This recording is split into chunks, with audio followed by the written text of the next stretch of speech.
Keep talking. Now can you hear me? Yeah, I can hear. Okay. Can you send me a link so I get this fucking up on Instagram and then be like, oh shit, that's where I gotta go. Yep. Let me send you that link right now. While you're doing that, let me just I got this hat on. But, damn. Like, are you kidding me right now, dude?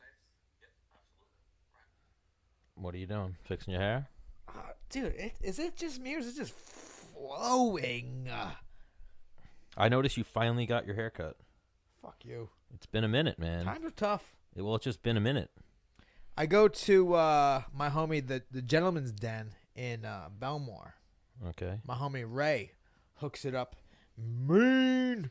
I had Ray cut my hair once. He's official. Yeah, you should go to him more often because you look like shit. I'm definitely going to hit him up soon. Oh, damn. Look at that shit. What are you looking at? I mean, just look at the flow. Your flow? Like, shit's cray. What's that? So now, like we were talking about before we went on air, you see Gregor just called out Paul Felder. What? Can you read me the, oh, shit. Right after I send you the link, I'm going to read it to you. All right.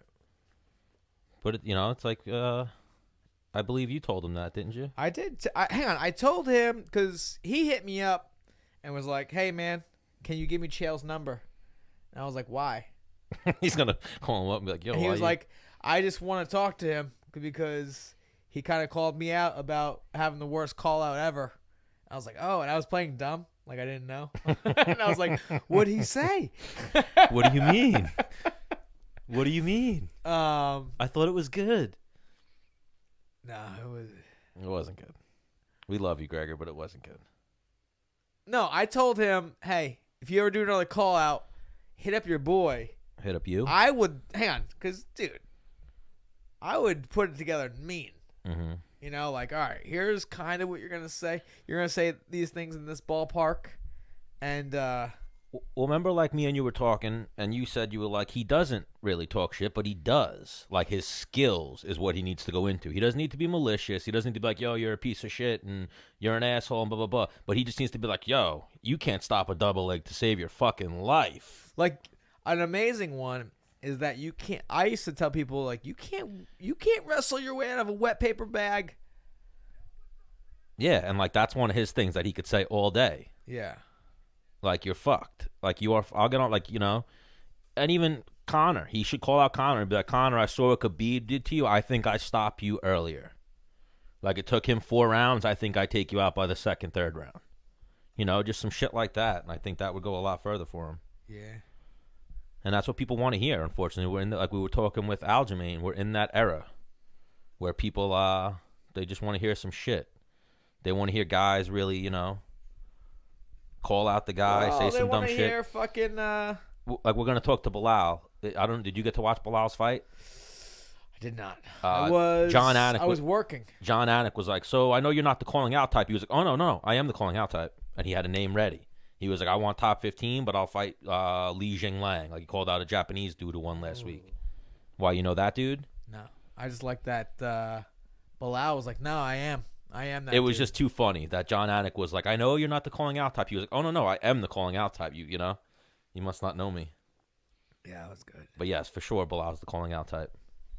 I think he's another one of them. Like, it seems like because you know him a little bit, like his personality might not be as exciting. But I think once he starts talking, and then who he trains with in the gym, I think he has like that Gregor confidence. Like, he could call out the right people and say the right things. It just takes that little nudge, if you will.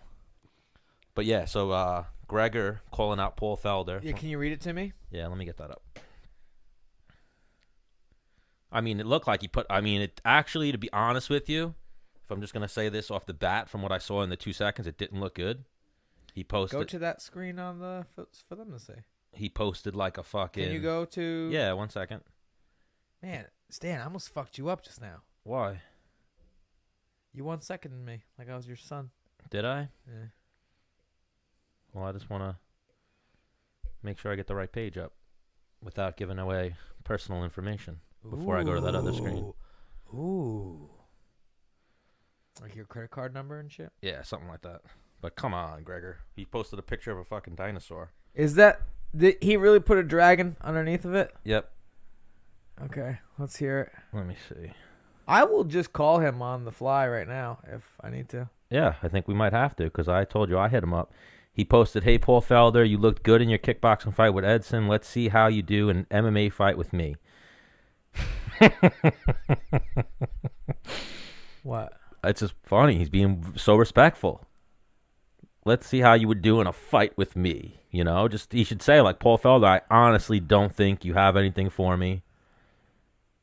And I would eat your lunch. Yeah. Like that, like Chael's going to laugh Give me the thing. You got to put it in here. Chael's going to laugh at him about that too, I think, and be like, what are you posting a picture of a fucking dinosaur with the medal around his neck? Thinking that's going to get Paul Felder or someone excited. Try it. He needs to redo that video. Why, we're going right it? We're going to try him? Yeah. All right, we'll see what It's he the says. Menace and The Man show, dude. I like that. Does he have an iPhone? Yes. All right. Actually, I'm not entirely sure. No, he does not. So we'll go audio. How do you know he doesn't? Because his chat's not blue.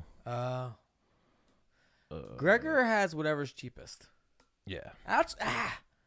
That is actually very false. He has... He only buys the best things. Yeah, I was going to say, he definitely doesn't have the... But, it depends on what it is. Like yes. bicycle parts, Bikes, best, top of the line. Fishing gear. Fishing gear, top of the line. It used to be cars, but not cars anymore. He cuts corners on things he doesn't like, but if he's obsessed with it, he buys the very best that money can buy. He showed up to Kyle Serm's wedding in a $4,000 suit. Did he? Well, he was in the wedding party. Yeah. So Blonde Fighter and Kyle Sermonera got married. Gregor was in the wedding party on Kyle's side, obviously. The groomsmen had on, like, you know, slacks, dress shoes, suspenders, like a rolled up, like, white button up, but it was like, you know, beachy kind of shit, you know? Mm-hmm. Where is he right now? I can't hear him very well in my headphones. Probably wrestling practice. Yeah. Because your phone volume's low. My phone volume's low. No, that's not mine. If I'm being honest, what number's showing up that's calling him? Mine probably. Yeah, no chance he's going to answer. Yeah. You've reached Gregor Gillespie and Gillespie Training. I'm not available to take your call right now, so if you leave me a brief message What are with you the name doing? and the number, Let's I'll leave get a back to you message. as soon as possible. All right, Thanks. go ahead, Stan. I'm not leaving a message. At the tone, please All right. I thought you were calling your boy. You're going to leave him a message. You don't leave messages for people? Not really. Not usually. All right. You said we. What do you mean we? You All said right. we're going to leave him a message. How many messages have we left to people? At least 10. What do you mean we or me? Both of us have left messages. We've left messages to people on Menace and The Man. We or just me? Both of us have. We left a few. You don't recall this? I mean, I know I have on our show.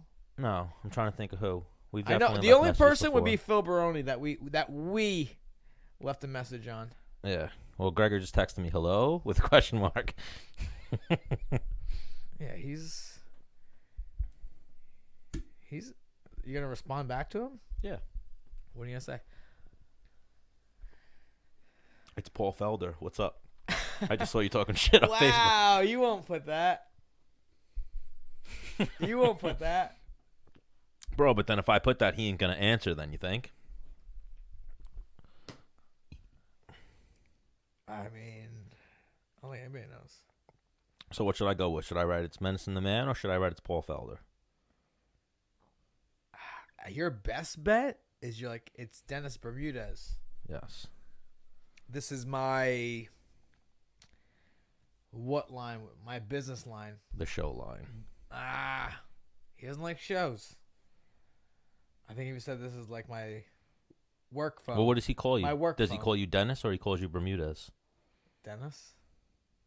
I am a human being. Are you? Put the camera on you real quick. Why am I putting the camera on me? I just need a little G Fuel. Oh, you're gonna jerk off a little bit. But now you want to put the camera on me, and then you want me to do work while I'm on the camera. What are you talking about? Why don't you give me your cup and put the camera on you? How's that sound? Fine. Hi. You were gonna jump over my lap to mix up some G Fuel right now. I will kill you. Why would you kill me? Because You're a violent person. But let's continue to talk about the fights. UFC 242. Yep. Well, which ones did you get to see? I don't feel like you got to see the whole I card. saw the Felder and Barbosa fight. And what'd you think of it? Because now that's something I've really gotten big into since we had Mike Brown on, as I look at MMADecisions.com. Yep. And people thought Barbosa won that fight.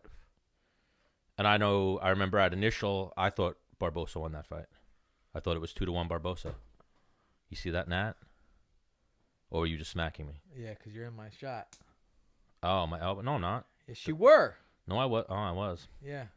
All right, well, Little that happens. I told you to move all the way to the end of the couch. I am. Like the very end. Look at the fucking... I'm just joking with you. Yeah, you better be. Fucking put your ass down. Ooh, you know what I threw out there, too? No. Because we're going to see about Austin Vanderfort and Paige kicking me. Wow. When they come to New York. When do they come? I don't know. We'll figure it out next Should week. be like 2 weeks now, right? 2 weeks now. But next week when we talk to Austin, we'll figure it out. But we're going to maybe go out to eat with them or something. And try to create some fun shit with people. You gonna bring your credit card, Stan? Nope. Frank the Tank. Anthony Giaramita. Home and Tears by Anthony Giaramita is. Yeah, man. That's even the other thing. I know it's a time thing now, especially. We got to start generating money with, especially Cooking with the Menace. But you got Cooking with the Menace places that want you to do some Cooking with the Menace episodes. Like? Frank has 100 restaurants. That's what he does. He installs all types of shit in restaurants. Because I had a homie hit me up like, hey, when's Cooking with the Menace coming back? And I was like, you don't talk to me like that. All right. I was like, I don't know. Maybe soon. What? Someone said, when is another episode coming out? Yeah, I think you get it every day. Not every day. At least I get it 3 or 4 times a week online on social media. Really? Yes. And I get it from fighters, too. Like, remember Dom Reyes? Huge fan of Cooking with the Menace. Wow. Yeah, people love that shit. All right. And I mentioned to Frank just that we wanted to maybe when Austin and Paige come into town, do like a food with fighters or something and sit down, have a meal with them, talk some shit. And he was like, I got 100 restaurants, so you pretty much tell me what like level you want. You want upscale? You want low scale?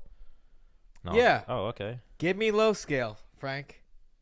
What do you mean? Why low scale? Why would I want low scale? You know what I mean. Not like he's like, you want like 5-star restaurants. You want something convenient, something up the block, you know. We're trying to fucking ball out. Yeah. I doubt. Especially if it's not my dollar. Especially if it's fucking Nah, I'm just Josh. Austin and Paige Van Zandt. Yeah. We're trying to make it to them like Menace and the Man are doing big things. And they are. Like, don't absolutely. be stupid. You know what I mean, though. So all right. So, what website had that?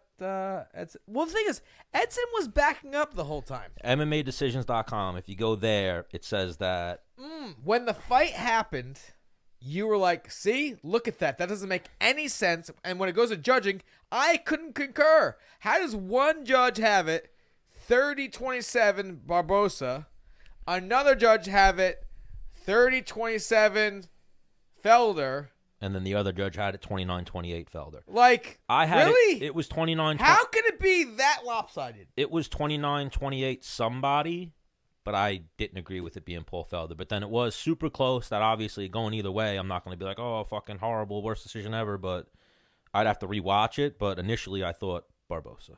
How are the judges so skewed, though? That doesn't make any sense to me. I mean, part of it could be where they're sitting. They're sitting right next to each other. No, they're not. There's one on each side of the cage. So if the fight's happening in front of one judge and he's hearing the fucking thud of body shots or leg kicks. Really? I thought the judges go 1, 2, 3. Nope, they don't sit next to each other. They used to, at least. No. I'm not sure. I mean, you fought in the UFC, so I don't know. But I mean, I could put a lot of money on it. They used to. No. They never really did. If you go, they set them up like on 3 corners of the cage. It's an octagon. There should be 8 judges. Well, I even said that that last episode with Bobby Green. I said 10, and then you said 7. It's got to be an odd number. After I said 10, I was like, oh, because then it'll easily be a draw. It's got to be an odd number. Yeah, 7. Yeah. So 7, 9. But I think even the MMADecisions.com, like I just... Or put a spin on the shit. Listen, If there were 8 judges and each judge had it 4-4, final death. Well, that's a thing too. Dude, the odds of it being 4-4. Don't you think that would be a more exciting fight too? Like, I think a 4th round. If there was this fight's a draw, they're going one more round. I think that's fucking exciting. Like, I think when they used to do that on The Ultimate Fighter, the tiebreaker round or something like that, where they had to have a winner. Yeah. I thought that shit was entertaining because then you see like who really fucking wants it. Yeah, I think if there was 8 judges, and then you went, you know who would have won a lot of those tiebreaker rounds? Dennis Bermudez. Yeah, bro. Like that's even like the only fight that you didn't win that was a split decision was what's his face? Max Holloway. That's the only one where like the MMA decisions had it for Holloway across the board. But that's because Holloway won the first, probably won the second. But that third round could have been 10-8. The second round was close. What are you talking about? What am I talking about? You're being insane, Stan. Why? What did you think that fight should have been? I took him down a ton of times. It's MMA, not kickboxing. Yeah. So you think you had the second round? I think I'm almost positive I took him down every round. Yeah. But then you were mauling him in the third round. And Right. then if that fight would have went any further, would have been all Menace. And like he was hitting me a lot, but I was walking through them to hit him back. Yeah. And then I'd fucking dump him on his head. What showed more well-roundedness in MMA? Me or Max Holloway in that fight? That's like we talked about with Bobby Green. Answer the question, You. Stan. Okay, You. so what the fuck you talking about? I'm talking about Fight. facts and MMADecisions.com. Facts. Not things You just said facts. You're getting angry with me now. No, you're about to get fucked up. Don't. You're getting angry with me because I'm talking about MMA. I'm talking about journalists, how they scored the fight. Guys that never fought before. Got it. Yes. And then I even said, like, that type of fight could have been a draw. Or if it wasn't a draw and it would have went to that next round, Max Holloway was done that night. I murdered him. Yeah, that would have been a tough one for him. Oh, he's a beast, though. Oh, he's a fucking killer. Yeah. But, That was actually one fight that I recall in between rounds, like, smiling at my corner and be like, man, I'm having a really good time out here. yeah, that was an exciting fight. But this is fun to me right now. And the reason being is because, like, when he was punching me, they didn't hurt. all the other ones, though, Dennis, like all those other split ones, the ones that, like, burned out your career, if you will. Yeah, you're right. They burned you out a little bit. But MMADecisions.com, they had it in Menace Bermudez's favor. So, Paul Felder, Barbosa. I thought Barbosa won. Who'd you think won? Really? I thought Felder won. I thought Barbosa won 2-1. But I get what you mean. He was on the back foot the whole time. The whole time. And then, yeah, I guess He landed like a dope.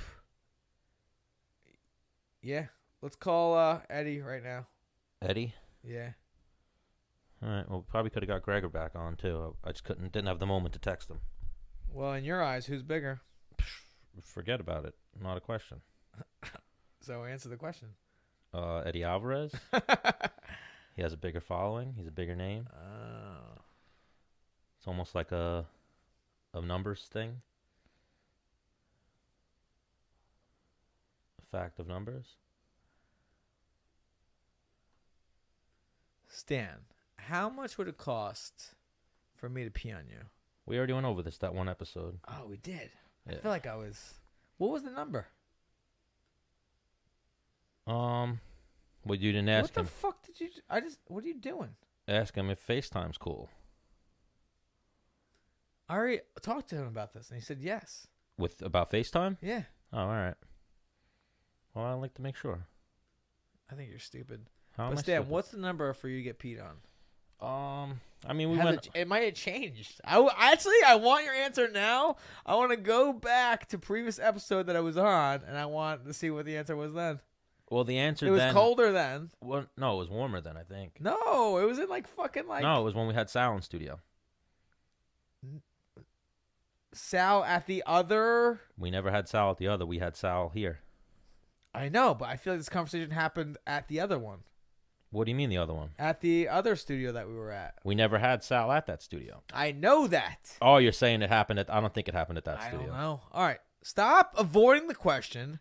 How much for you to get urinated on? Bro, don't get Eddie Alvarez on and be like, Eddie, how much for you to get peed on? Is that what your plan is about to be? It might be. If Oh, you don't no. answer the question soon, I'm gonna be like, Eddie, Stan here is being a loser. He's avoiding the question. Eddie, Stan doesn't want to get peed on. He's an idiot. All right. Well, you're fucking. Well, right. Eddie's actually a champion, Yeah. so I could be like, no, I have higher morals than that. Who? What? He would have higher morals than that? Yeah. Oh shit! Eddie The big Alvarez. dog. The big dog. Yeah, we're on, dude. This way or this way? Which way? Whichever way works for you. Yeah, whatever you want, dude. No, I don't care. I think you look amazing either way. All right, there we go. Yeah. Yeah, that way works perfectly. You just finished your strength and conditioning session? Yeah. I'm in Nick Catone's. I don't know how far. I stay in here I stay here like 3 or 4 days out of the week, so I don't have to drive back and forth from PA. So I'm at Nick Catone's. I stay at the Fighter House right around the corner. Okay. Ooh, nice. Well, Eddie Alvarez, nice to meet you. Stan the Man here. Dennis the Menace Bermudez. And How's it going, bro? Now we're joined by the Underground King, Eddie Alvarez. Oh, Yes, Stan, sir. He can barely see anything. He can't see your stupid face. No, he could see No, I us. can't. What can't you see, Eddie? Look, there's a little. I can picture. see half. I can see like You can see your half stupid little arm.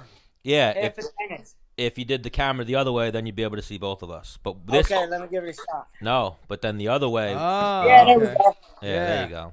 Look at. Let me move back a little bit. Look We at, good? yep. Look how fat this guy is. I used to be skinny. We'll Eddie. all be there. We'll all be there someday. Can't Hang wait on, to be there. Eddie. That's my Can't goal. wait to be there. That's my goal.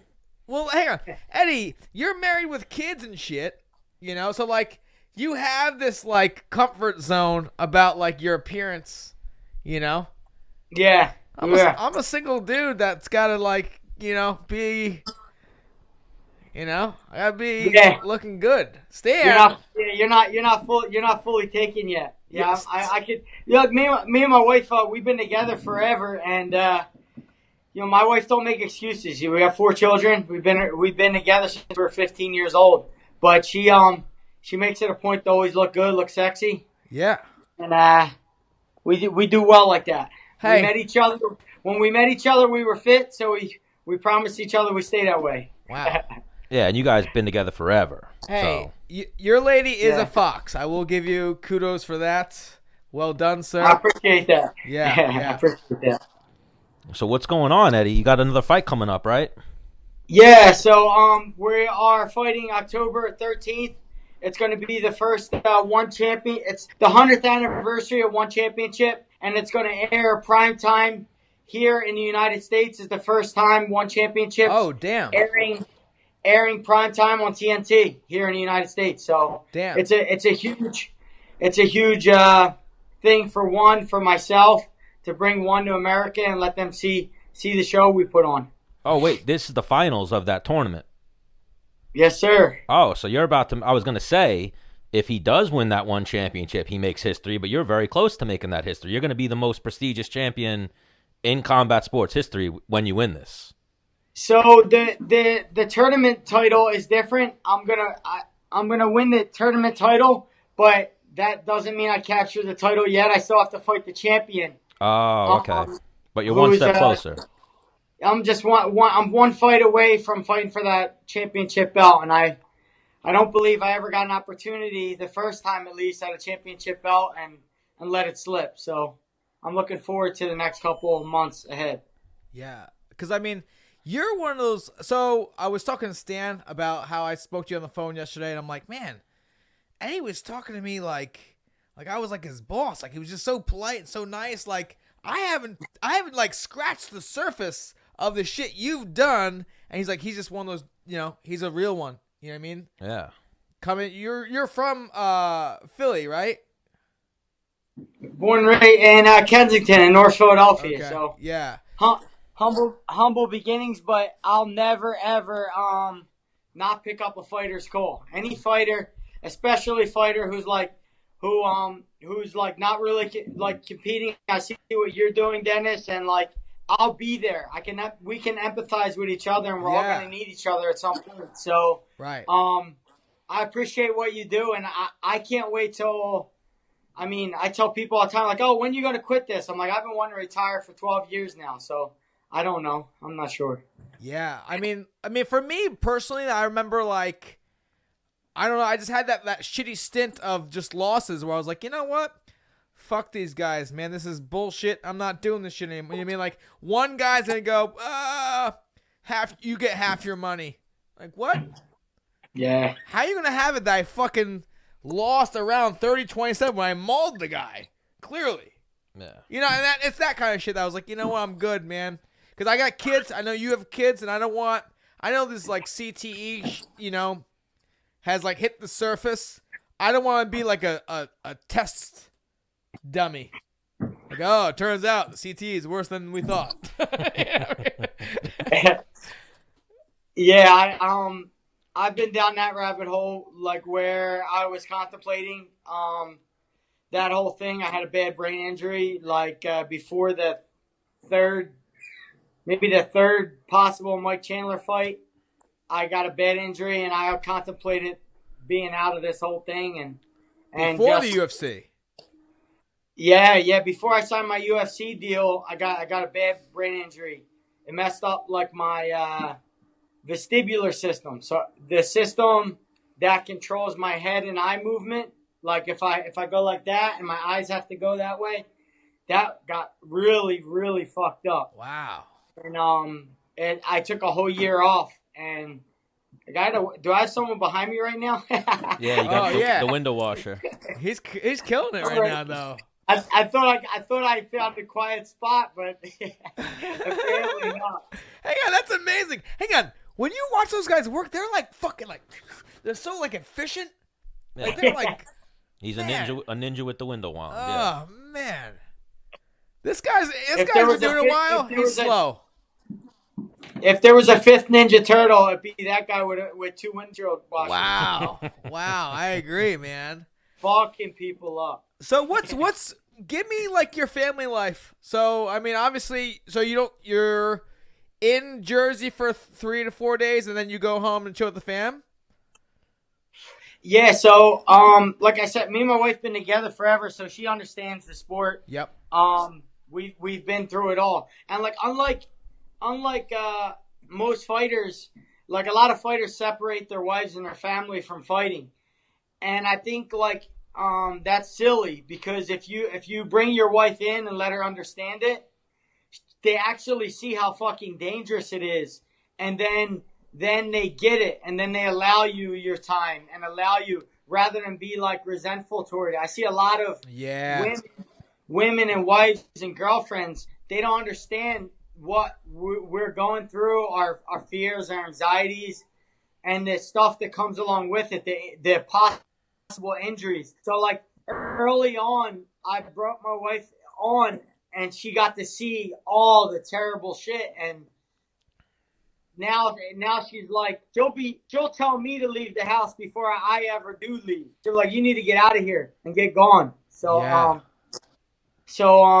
yeah, I come here.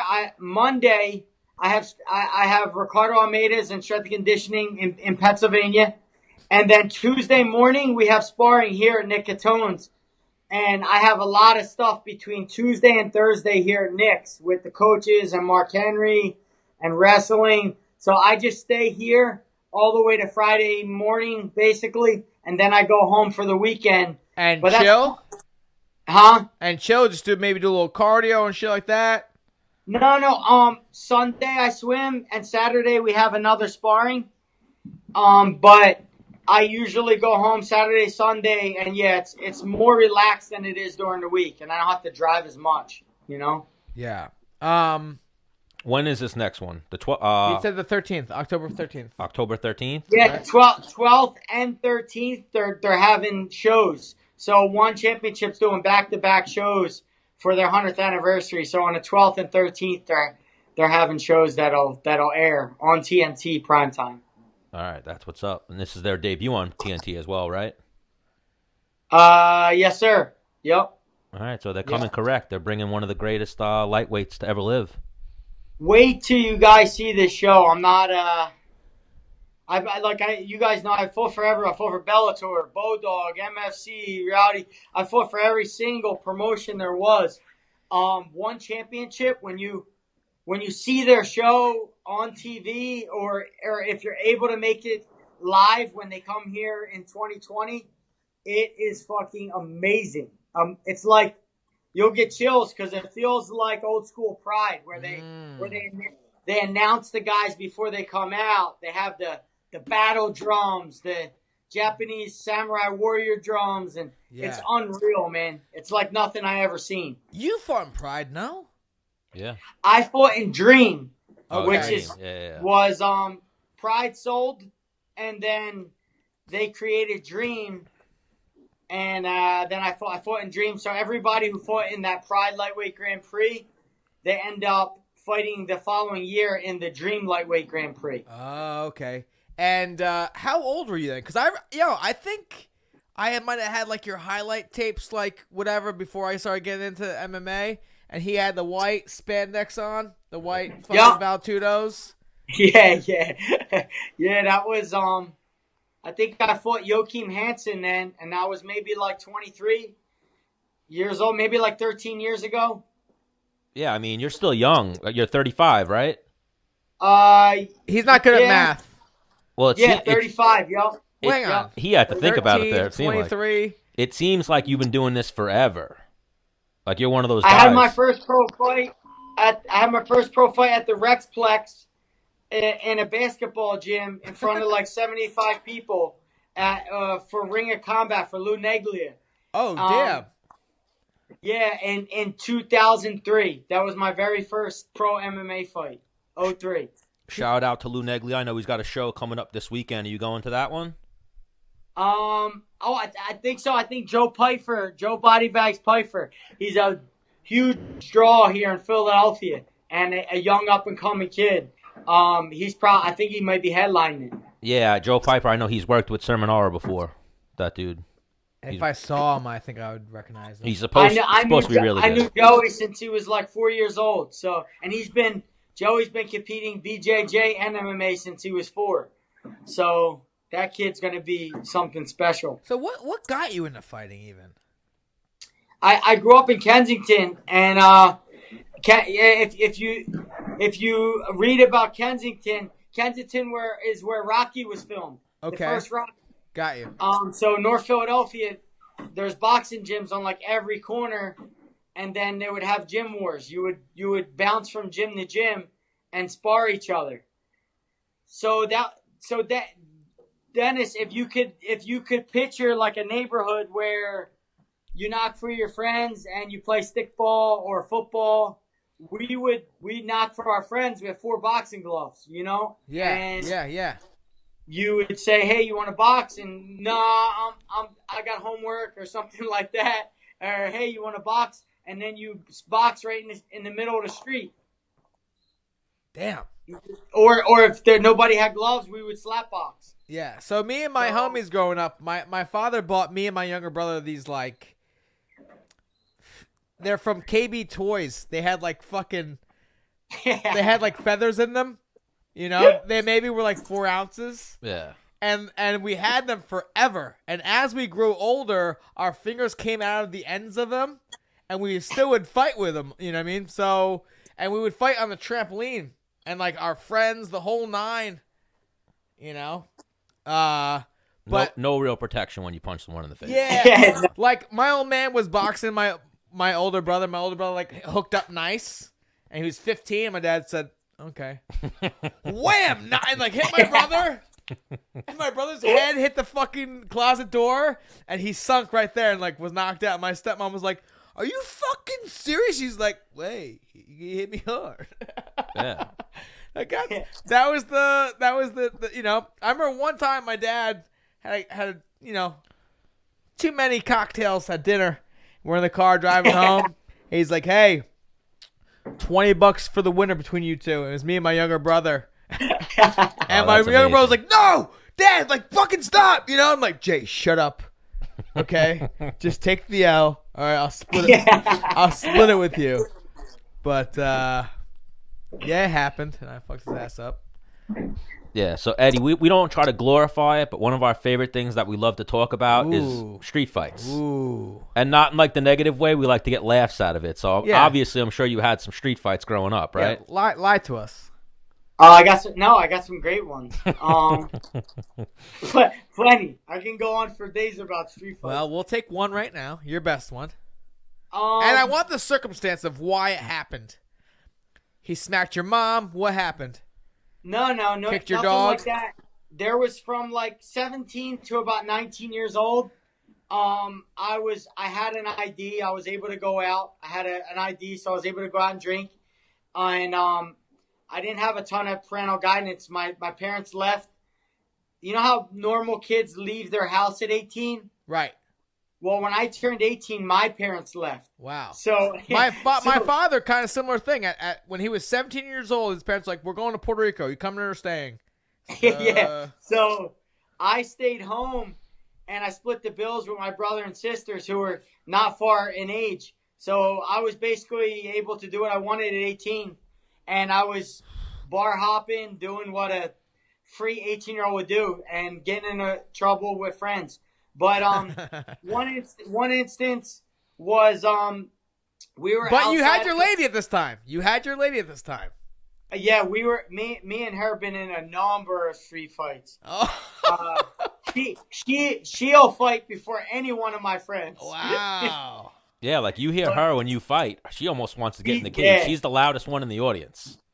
That's because she literally wants to fight. Like if she could, she would. Yeah. What's her name again? Jamie Alvarez. We might need to get Jamie on the show sometime. Shout out to Jamie Alvarez. She would be shy. She only comes out of her shell when I fight. You hear her yell, but otherwise she wouldn't want to be in no kind of. You know what I would love? If we got her on, we played one of your fights, and she was like commentating it. She'd be so embarrassed, man. After every fight, she hangs her head in shame. She's so embarrassed. But there's nothing she could do about it. It's uncontrollable. Yeah.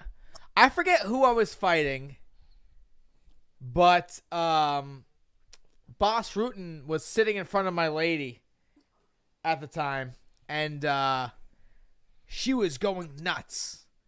And Boss kind of like, did one of these, like, hey, like, can you, like... You're yelling in my ear. Yeah, she was like, fuck you, like, mind your own business, like, whatever. Or like, maybe he was standing. She's like, hey, like, sit the fuck down, or something like that, whatever. And, like, later on, like, she didn't know who the fuck Boss Rutan was, whatever. And then later on, like, people were taking pictures with him and shit like that, and da-da-da, and she's like, what the... So I was like, yeah, it's Boss Rutan. He's like a fucking legend in the sport. She's like, oh, shit. I just told that guy to go fuck himself. Yeah, hang on. Well, I mean, and your lady can contest this. Like, when it's fucking happening and it's like what we feel when we're fighting, like, they feel when they're just saying whatever comes out of their damn mouths. Or who they hit or who they grab, Yeah. And then their instincts take over. She gets in arguments with people on the internet because there's people who will say, hey, when you were fighting, I was yelling so loud, the cops got called on the house. But then, like, they'll yell at her because she's yelling. She's like, you don't even know him, and you're getting the cops called on you. Imagine how I feel. I'm his wife. Right, yeah. So it's like, it's she's for me. That's all I could say. She wants to... She's down. She's an old school chick in terms of like ride or die. Yeah. I've seen like a lot of like girls these days like, you know what? Last week I was unhappy. I'm gonna throw this one in. Yeah, no, definitely not that. Well, Eddie Alvarez found his chick before cell phones. Yeah. It's a big thing. Yup, we had pagers because I used to page her 30013, and that was Eddie upside down. I used to page her 300. Wow, this guy. Yup. Was 143 a thing then? Always, yeah. That was I love you, and 38 was fuck you if you were angry. Oh wow, that's some old school all the shit. pager codes. Any other ones? 38, 143. I don't know. I think just fuck you and I love you were the only real ones that people understood. Yeah. Those are the only ones they were using in the Alvarez household. Damn.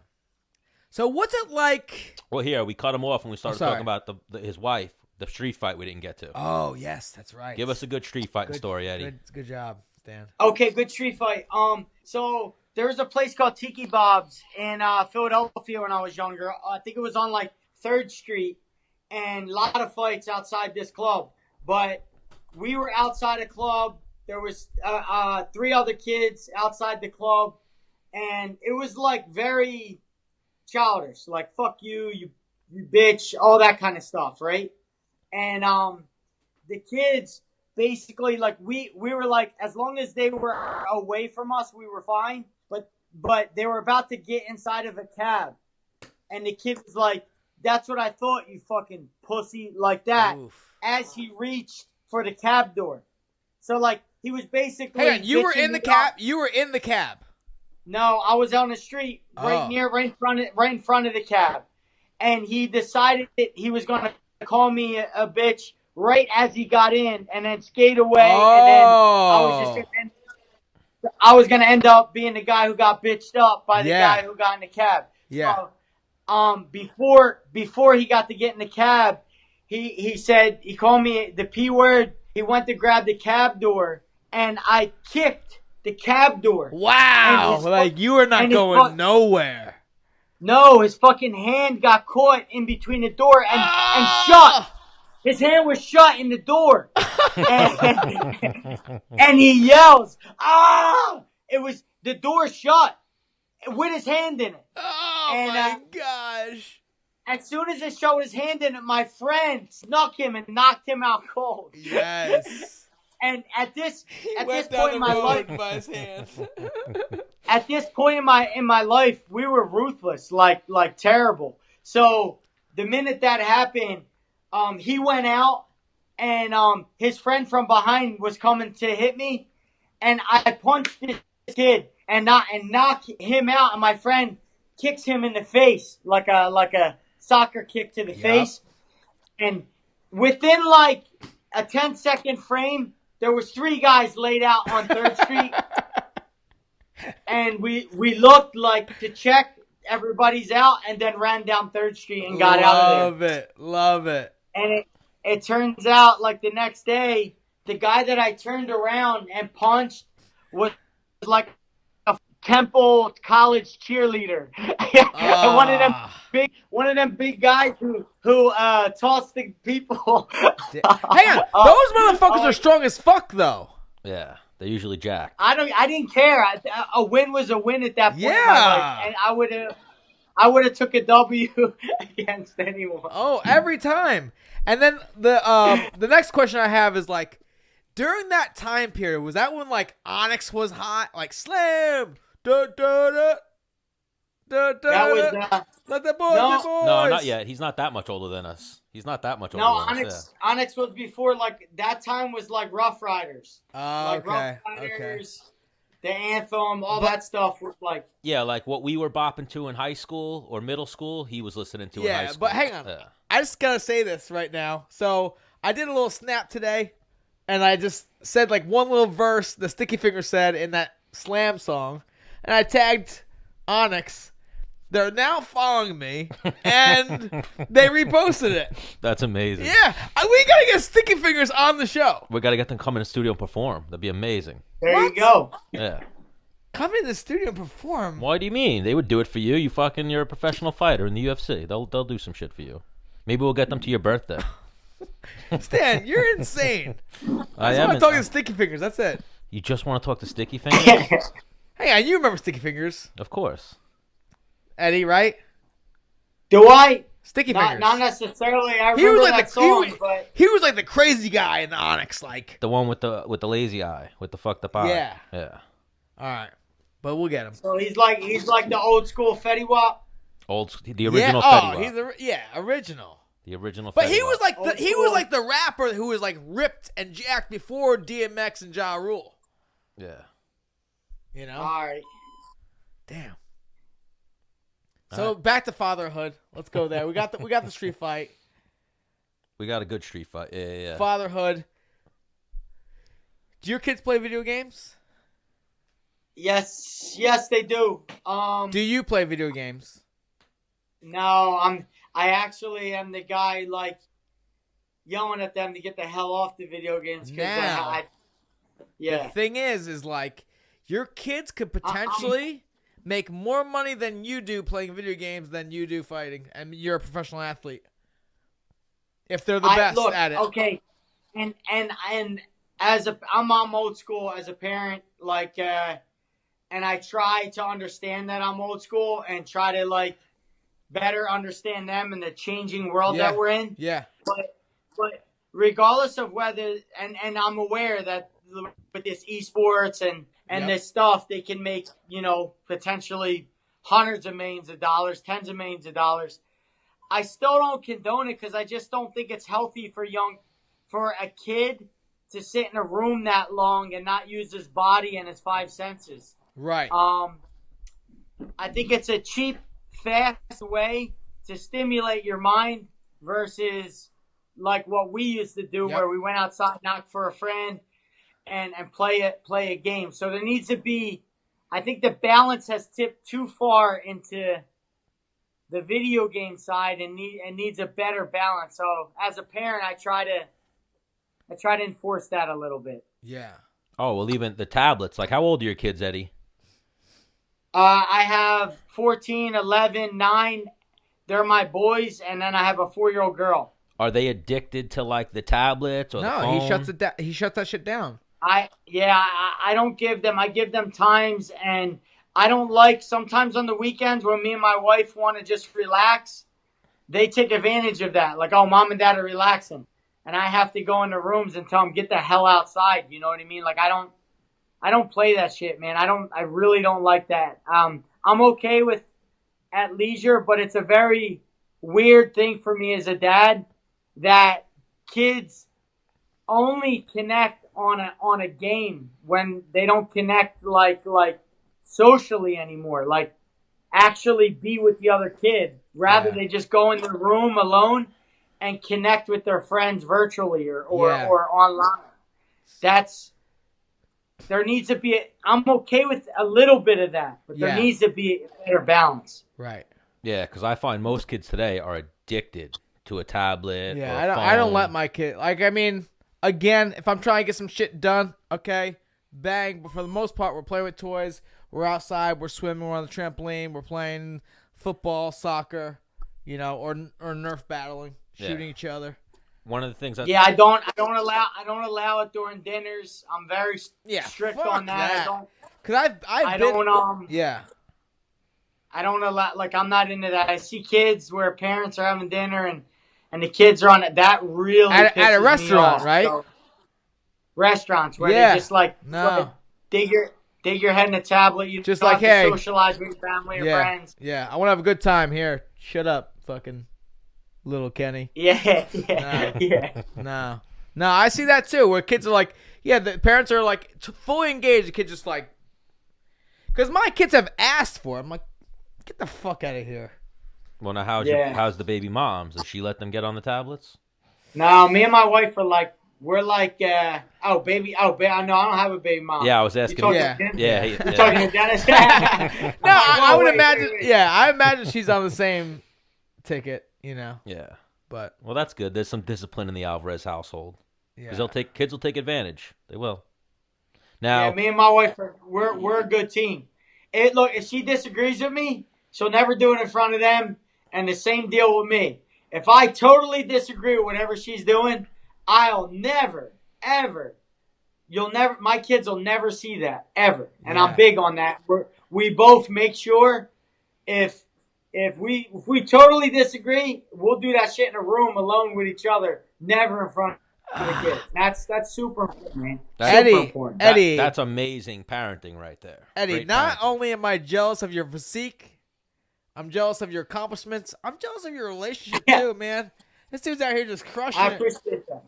I appreciate that, man. Because I've got kids and I get it. I'm like, man, that's pretty cool. They're on the same page. You know, me and my kid's mom are on the same page. We just are not in the same house.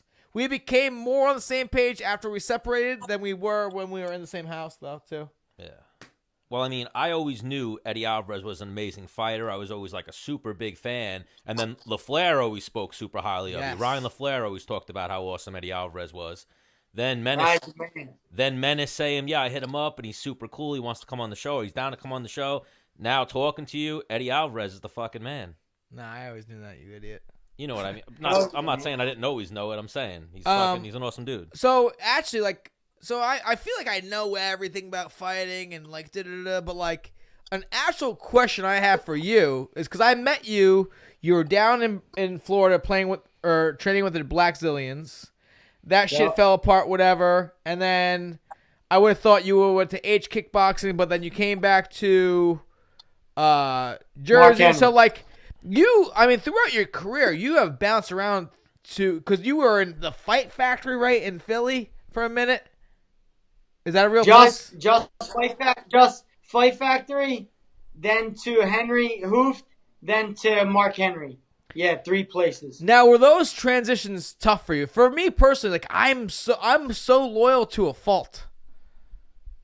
Well, I'm like, you showed me so much stuff, and you helped me so much. Like I'm gonna you're my guy. Yeah, we talked about that before. How you're loyal to a fault. My first transition was difficult. Me and my wife argued. She said, "What are you gonna?" Because I was loyal to a team that wasn't all in with me. Yeah, I felt like wasn't like they didn't have the same commitment to what I wanted to do as I had. So my wife was pretty much like, what are you going to wait to lose to end up leaving? So yeah, that's what I kind of did. I lost. I said, you know what, fuck it. I'm going to do what I wanted to do and commit to this. So the hardest transition was leaving Florida because I was friends with Henry. Henry dumped a lot of time into me. Yeah. And me and Henry taught me a lot. And that was difficult. I knew we were going to come back home for my family's sake. But I wish, and I still talk to Henry to this day.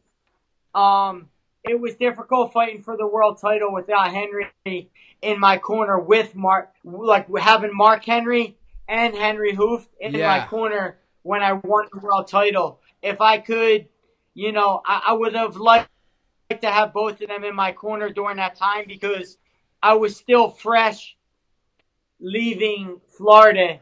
And had a great bond and relationship with Henri Hooft at the time. Yeah. But besides that sort of rough patch, I haven't had difficulty transitioning. Everybody who I worked with knows how loyal I am and knows how committed I am to the sport. And I got love for everybody I trained with still. There's no hard feelings. And I'm always very generous to the coaches that I train with. Always. Yeah. So I actually almost met you before I came down to the Black Zillions. Does Francis, is it Evans? Does that ring a bell? Yeah, Frankie Evans. Yeah, yep. he was my first promoter ever for amateur. I was fighting for him down in Virginia, and I think he wanted me to continue fighting on his cards. Like, hey man, because he might have saw what I had right away. He's like, man, if you ever want to train with Eddie Alvarez, because at the time I think you were probably maybe the Bellator champ at the time. Maybe? Yeah, Franny's a Kenzo. He's from Kensington. Yeah, he was like, man, I could hook it up, and I was like, yeah, cool. I had $0, so where am I gonna go? Where am I gonna stay? But it crossed my, because at the time I was living in Harrisburg, Pennsylvania, when I first started fighting. But that was a 4-hour trip. So what am I going to do? A funny story. He invited me to a show, a pro show he was doing in Philly. I went there, and who's the Brazilian dude? I'm drunk. Wilson Hayes? Yes! Wilson Hayes was fighting for a title. He was the only Brazilian guy in Philadelphia. That's how I knew. Right. So I got invited there. I'm sitting front row, and my trainer at the time, Steve Blackman, was there, right? he fought, I think, Scott. I forget who he fought, but he like smashed him. And I was drinking. I was like, set it up. I'll fight him. Set it up. Like I'll get that. Because I had never had a belt. And I still, I always went, so there was an amateur belt being dangled in front of me. I'm like, no, I'm going to go pro. I went pro, and then there was like a pro belt dangled in front of me. I'm like, no, I'm going to go UFC. And I was always chasing that UFC belt. And like, I think another reason why I retired was just like those string of losses took me so fucking far away from that belt that was just like, I don't have the time in the tank to get to that title. It was like 3 or 4 years away, I feel, in my head. Yeah. Yeah, it could be overwhelming knowing how far you got to climb, right, and knowing how much time you already put in. Yeah. It could be exhausting just to think about. Yeah. But we do that in our heads, but me and Mark Henry always talk like I suffered terrible defeats where I felt that way, and I always need my coaches to remind me, like, Dennis, in this sport, 2 solid wins and you could be fighting for a damn title. Right. This sport is so fickle, like, yeah, it changes so quickly, and if this guy's out, you could be in. Yeah. So it's like, I just try to do one fight at a time and friggin' but you never make lost. sure I can put on my best fight. You never lost 4 in a row. I was like, my damn job is on the line now. Yeah. 4 and 3 of them. That's kind of 3 of them in a row were split decisions that I thought I won every one of them. And what's the website? MMAdecisions.com. MMAdecisions.com. And then one of them, like I've always talked to you about, I thought the Korean Zombie was early. He got flashed. Like, Eddie, you know about that. When you get like that flash knockdown, you come right to, but the referee fucking jumps in. Menace had one of those against the Korean Zombie. Yeah. So that one probably. Dennis, correct me if I'm wrong. I think I first heard of you from Kamaru Usman. Yeah. He was on the show. You had a relationship. Yeah. Yeah, so he I was the wrestling down coach. there. I was down there, and you were going through the tournament, and he was like, "This is my man. He's gonna win the whole thing." Yeah. That's how I got to know you. That's how I was introduced to you. In fighting was. Now he big times me, dude. Yeah. Now he big times me. I'll hit him. No, does he? Oh, does he? Dude, I'll text him on some like, yo, what's up, fam? Happy birthday. Like, I'm like, really, son? We're there now. I got to give him a call. I should FaceTime him right now. Wow. We should put him on a spot. Would that come through this? Yeah, you could 3-way FaceTime. But then I saw he was in like Morocco or something. He's like world traveling with Cejudo right now. He was. I'm super happy for him, man. I think he's doing really good. I think he's gonna be a great champion. Who's like I think he beats Colby. I really do. Who am I thinking of? Who's what? I think he beats Colby Covington. I think. Usman? Yeah. I think he beats him. Yeah. The problem. Look, Colby's I'm still like shocked at the volume and the amount of output I seen in his last 2 fights. Like, as a fighter, how difficult it is to do what he just did his last 2 fights. Yeah. So like, but there's a danger to that much volume, and I think Usman, when you're doing that and doing that and doing that, you're also vulnerable every time your hand leaves your head. Right. You're vulnerable. Right. You're vulnerable right. every time you throw a punch. And Usman has that kind of power that you can't do that often and leave yourself open that often. And I think Usman puts him away because he's doing too much volume. He needs to lessen his volume and be safer when he fights a guy like Usman. Yeah. You know? So Usman, I think, does a very, very good job at using his range. He's a very long guy. He keeps you out there, and then when he's ready to go and take you down, he lets you come in thinking like you're chasing him, and then boop, there's the takedown. Yeah. You know? Usman's pretty high volume as well, too. I mean, not the level, he's not breaking a record like Colby, but I'd imagine he's close to the record of, like, strikes per fight and whatnot, like that Woodley fight. He put out a lot of volume in that fight. He has a great balance. You know, he has the perfect balance, because too much volume, then you have no power and explosiveness. Right. But not enough volume, you're full of power and explosiveness, but you can't win a fight via CompuStrike. I think Usman is right in the middle there, where he has enough volume and all of it's explosive and powerful. He's like that middle area, you know? Yeah, well, working with Henry's an amazing coach. Like, we train at Long Island MMA, and they have the H kickboxing system here. I've done like a seminar or two with Henry. You've trained with him a bunch of times. Yeah, he's I a got fucking down to Florida too. Yeah, he's a legend. I got into this phase where I was like, you know what? Fuck my hands being up. I feel like I move better. I'm faster with my hands down. I was having good success with it, you know. Yeah. And then I moved around with Eddie, and he'd throw 3 punches and he would miss. I was like, oh, and then 4 and 5 would hit. And I was like, shit. Yeah. And that's such a true thing, right? Like, if people miss the first 2 punches, usually, or 3 punches, the combo's done. That's it, right? Everyone's like, all right, shit, can't get this guy. Like, let me reset, go again. Eddie was throwing 6 pieces at me. I was like, damn. So I missed the first 3, like, bop, bop, bop, like, fuck me. Well, Eddie, you could still see us. On a guy as fast as, like, when you have a guy like that who's that quick and athletic, you'll only land 4 and 5, right? You're not gonna land. Right. The first three, you gotta hope get them off balance. Yep. You know what I mean? Get him on his then skates. 4 and 5 may land. There's some guys you're just not gonna hit with 1-2s or even 1-2-3s. You have to throw them probing shots to get them off balance and then load up on 4 and 5. Yeah. Yes. Well, Eddie, can you still see us? Yeah. No, because we're getting poor connection on our end from your video. Pull it together, Stan. It's not your fault, Eddie. No, Stan. it's not my fault. It's fucking AT&T or Verizon. Stan. You know how these people like to fuck with us. No, you're being a piece of shit again. Nah, well, Eddie Alvarez, we don't want to keep you too long, but we want to thank you for joining us. You're a true legend, and we appreciate your time. But Eddie, we just get on here, we just shoot the shit. If you could text me anytime, and we'll talk about whatever, or vice versa, man. We just really just laid back, and we just fucking kick it, you know? Yeah, I appreciate it, Dennis. Thanks for the call, man. Anytime. Not at all. Not a problem at all.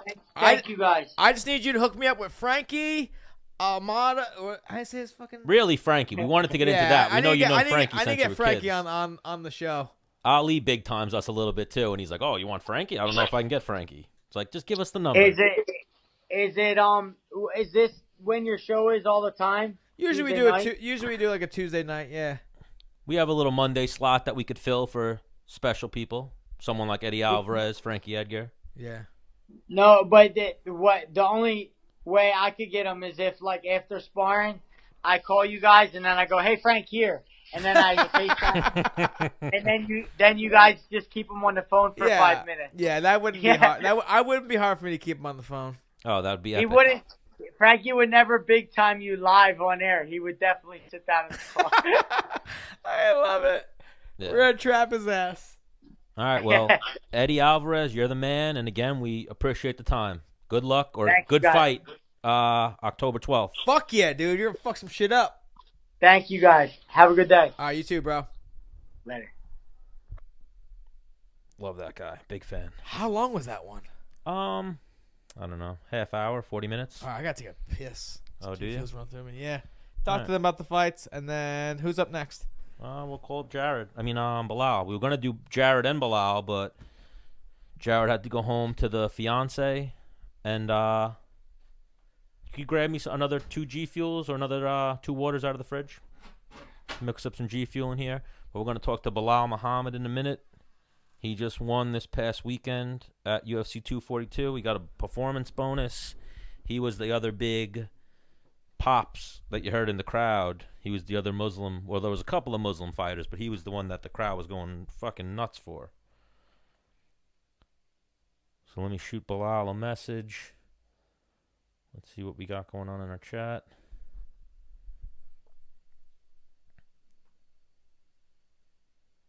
But yeah, Frankie, we're going to hopefully get Frankie Edgar, but Eddie Alvarez is a fucking legend. That guy's super nice, super personable. And I'm a huge fan of his. October 12th, be sure to tune in to One Fighting Championships debut on TNT. They're going to have Eddie Alvarez. I'd assume he's going to be the main event on an American card, but I don't think they've released that yet. The bout order and whatnot.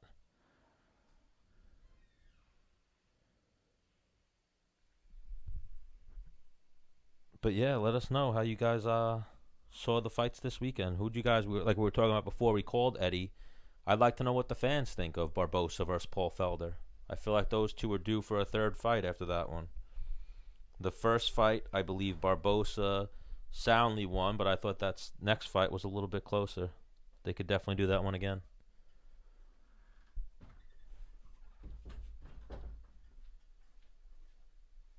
All right, we'll just wait for Belal to text me back, and then we'll hit him up. And then Jess is going to call us at 7:30, so we'll try to do something quick with Belal, not keep him on for too long. I'm sure he's busy enjoying the win. But what, I was going to ask that, you and Alvarez never trained together before? No, we did.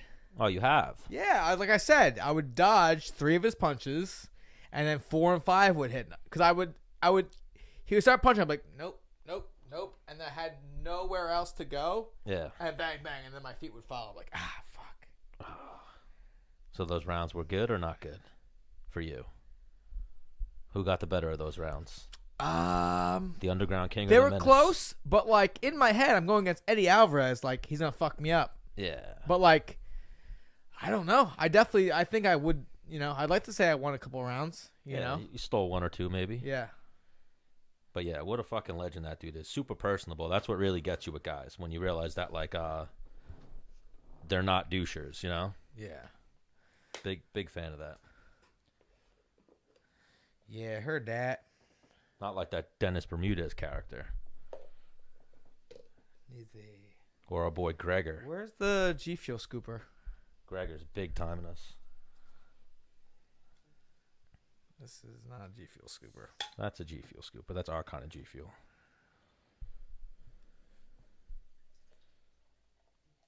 But yeah, I feel like Eddie Alvarez could get us Frankie Edgar. He could trick. He's going to trick him. We're going to call him up while he's sparring. That'd be amazing. But, bro, like I told you, we're going to get Nate Diaz. His PR team was like, yeah, no problem. The second he starts doing media. Obviously, Nate Diaz. Oh. Obviously, they're going to do Helwani because that's like the show. But you're the show. What is 7 Central? Oh, so he thought 7 Central, not 7 Eastern time. So we'll get him after Jess for a few. Very well. You know what it is? A lot of times we run into that. Man, every time. Well, no, everybody I talk to, I always say Eastern, my time. I always say Eastern. I always even give them the Central. I gave him the Central time, but it's just always gets lost in translation. That's like Is it because he's Muslim? No. Who'd you say that to the one time? And they were like, was it Bobby Green? Bobby Green. Oh yeah. You were like, 6 o'clock, and he was like, I can't fucking figure this out. You got to tell me what time. I was like, we do it 6 o'clock my time, Eastern. Yeah, couldn't figure that what's one that? What's that Cali time? Add, subtract 3. But man, like he was always one of my favorites, Eddie Alvarez, because of his fighting style. Yeah. Like, how do you not love that guy? How many fights has he had? 40? 50? Maybe like 30. No chance. No, like he has like 30 wins, and he's got like 4 losses. Or 5 losses. Let me look him up real quick. He's been fighting since 2003. Yeah, but let's see. So another thing we could talk about, what'd you think of, big thing I saw, so Dustin Poirier, obviously when we were watching the fight, you were like, oh man, I know exactly how he feels, like that fight's tough, but he's calling out Conor McGregor now. He posted some shit like Conor McGregor. We could easily do this rematch. I think it would be perfect right now. So he wants that smoke. He's trying to get that money fight. They fought? Yeah, Conor pieced him up. Oh, that's right. And remember, then the video came out after the fact, like Conor asking Right, I in the remember back, that. saying, like, is it okay if I hit him right here? And then Conor hit the guy right there. Yeah, so he's 30-7, Eddie Alvarez. So 37, and he has one no contest. Yeah, hang on. Ready for this? How many fucking underground fights does this motherfucker have? Probably a good amount.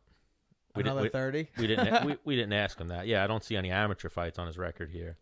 But I'm sure. I don't even think he had amateur fights. I think he went right to pro because he was trying to get that money. And he started so young. He was like, let's see. What year did you start fighting? Yeah, he started 03. 09. So he started when we were still in high school. He was knocking people out when we were still in high school, fighting in the ring of combat. Shout out to Lou Neglia again. But yeah, should we try to see about Gregor for a couple minutes? Yeah. Or you think he's guess. just going to big time us? I mean, fuck him. Let him, Yeah. let the people know what kind of guy he is if he's not going to answer. He's going to decide his own fate right now. What, if he doesn't answer? He doesn't answer. He's a ninny boggin. But if he answers, hey. No, he never fucking answers. Should we try him, though? Yeah. Try him again? It's fun. Well, I said that. I'll fucking prank him every episode. So call him. Stop talking about it. Beat about it, Stan. You better lose that bass in your voice, Dennis. Why? So y'all have to fuck you up to back it up? No, you're being a dick. You're yelling at me. Well, you're talking about doing things versus doing them. All right. You know how I feel about certain things, Stan. Well, how do you feel about certain things? I'm a goer. You're a goer? I'm a doer. I'm not much of a talker. So we'll just keep harassing him till he answers and gives us what we want, which is a proper call out. And that's what I wanted to say. Yeah, because hang on. This ninny, we can set him up and give him a nice call out. He can fucking copy, paste it, and put it on his Instagram. Bro, he should be like, I want to do a proper call out because Proper 12 sucks. And I want to talk to Conor McGregor at MSG. Yeah. We're gonna prime him up for a nice call out. Then we're gonna have him say it. Yeah, like he said We're gonna cut it, edit it, and bang. He said he wanted to talk to Chael. He should be talking to Menace and The Man. We'll fucking land this plane for him. Yeah, we'll land this plane. Now this time, is Dennis going to leave a message? Menace and The Man will leave a message? Like I said, I'll have to go back into our history, and we've given out we've left a few messages. Well, no, I feel like you just put me on the spot. Like, we're going to leave a message. Like, Dennis, you're not going to say anything? Okay. I guess we're not going to leave a message. I'm like, what do you mean? You mean I? Let's see if we get anything from him here. No, I'll leave a message. Will you? Yeah, I will. Because I'm aware. I'm lined up. I'm ready. You're like, we. I'm like, hang on. I got hung up on we. When it was really I. You get hung up on a lot of things. You know what I'm about to get hung up? Is this fucking shaker smashing you in the head. Well, he's big timing us. Yeah, he's big timing us. Just because he's got a $4,000 suit. Why don't you say something about the $4,000 Yeah. suit? I'm gonna. You've reached Gregor Gillespie and Gillespie Training. I'm not available to take your call right now, so if you leave me a brief message with the name and the number, I'll get back to you as soon as possible. Thanks. I'll leave a name and a number.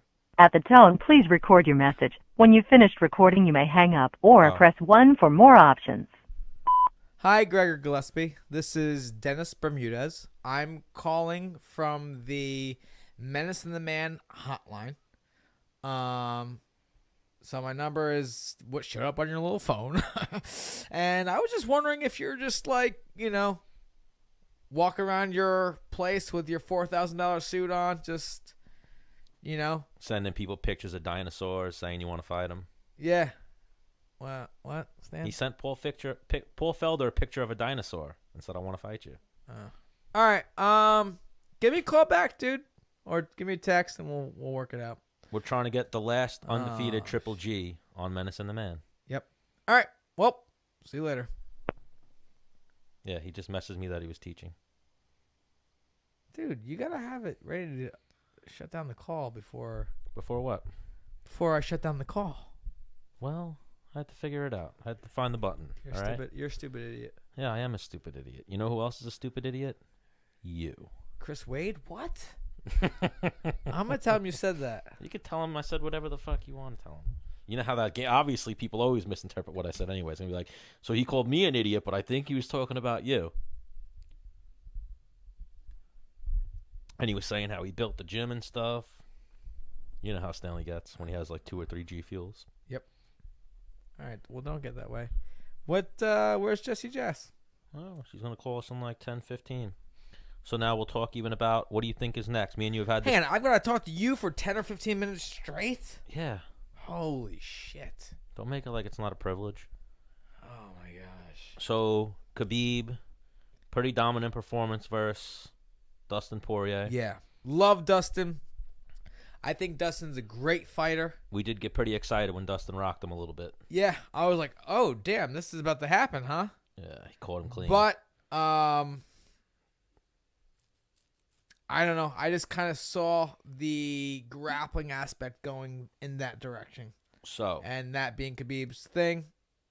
I mean, people could say, like, I know a lot of people say, oh, that fight with Conor was so one-sided. Go watch the fight again. It really wasn't as one-sided as people make it out to be.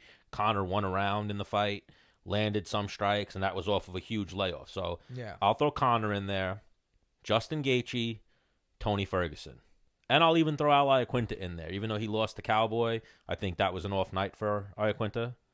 I think you saw the first fight. If he comes in with a better training camp, he has a chance to land that punch that changes it. So, who beats Khabib? You didn't say Gregor. Well, Gregor, honestly, with the timeline, Gregor might be, unless he gets there in a year, I don't think Khabib's going to fight that long. I think Khabib. What else is Khabib going to do? Go for president? Nah, I've heard. I heard that. I heard he could be president. I've heard him say it. He's going to retire young, and he doesn't want to stick around for that long. So I think 2 or 3 more fights probably. Wow. Yeah, I've heard him say it a few times. Like the few interviews he's done, he said he's not going to stick around for this, and like stick around in this game. So go out on perfection.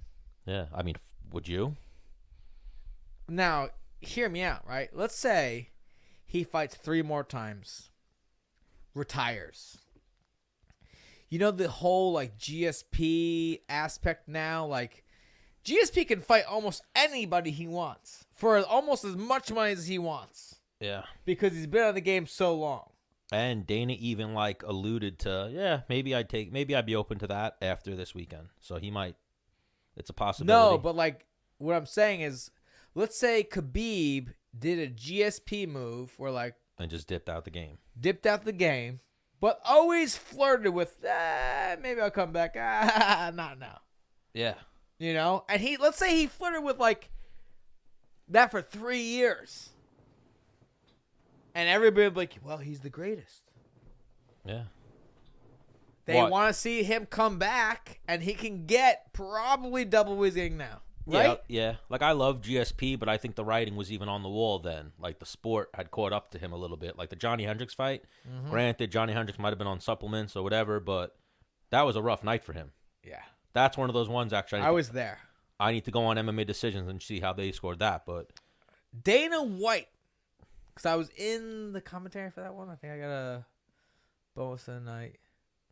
He was like, he looked... Boy, the GSP was like, you didn't win that fight. Really? Yeah. Why, you saw it? Yeah. Yeah, I mean... He's like, I don't know what judges called this fight, but you did... He like looked at me like, you didn't win that fight.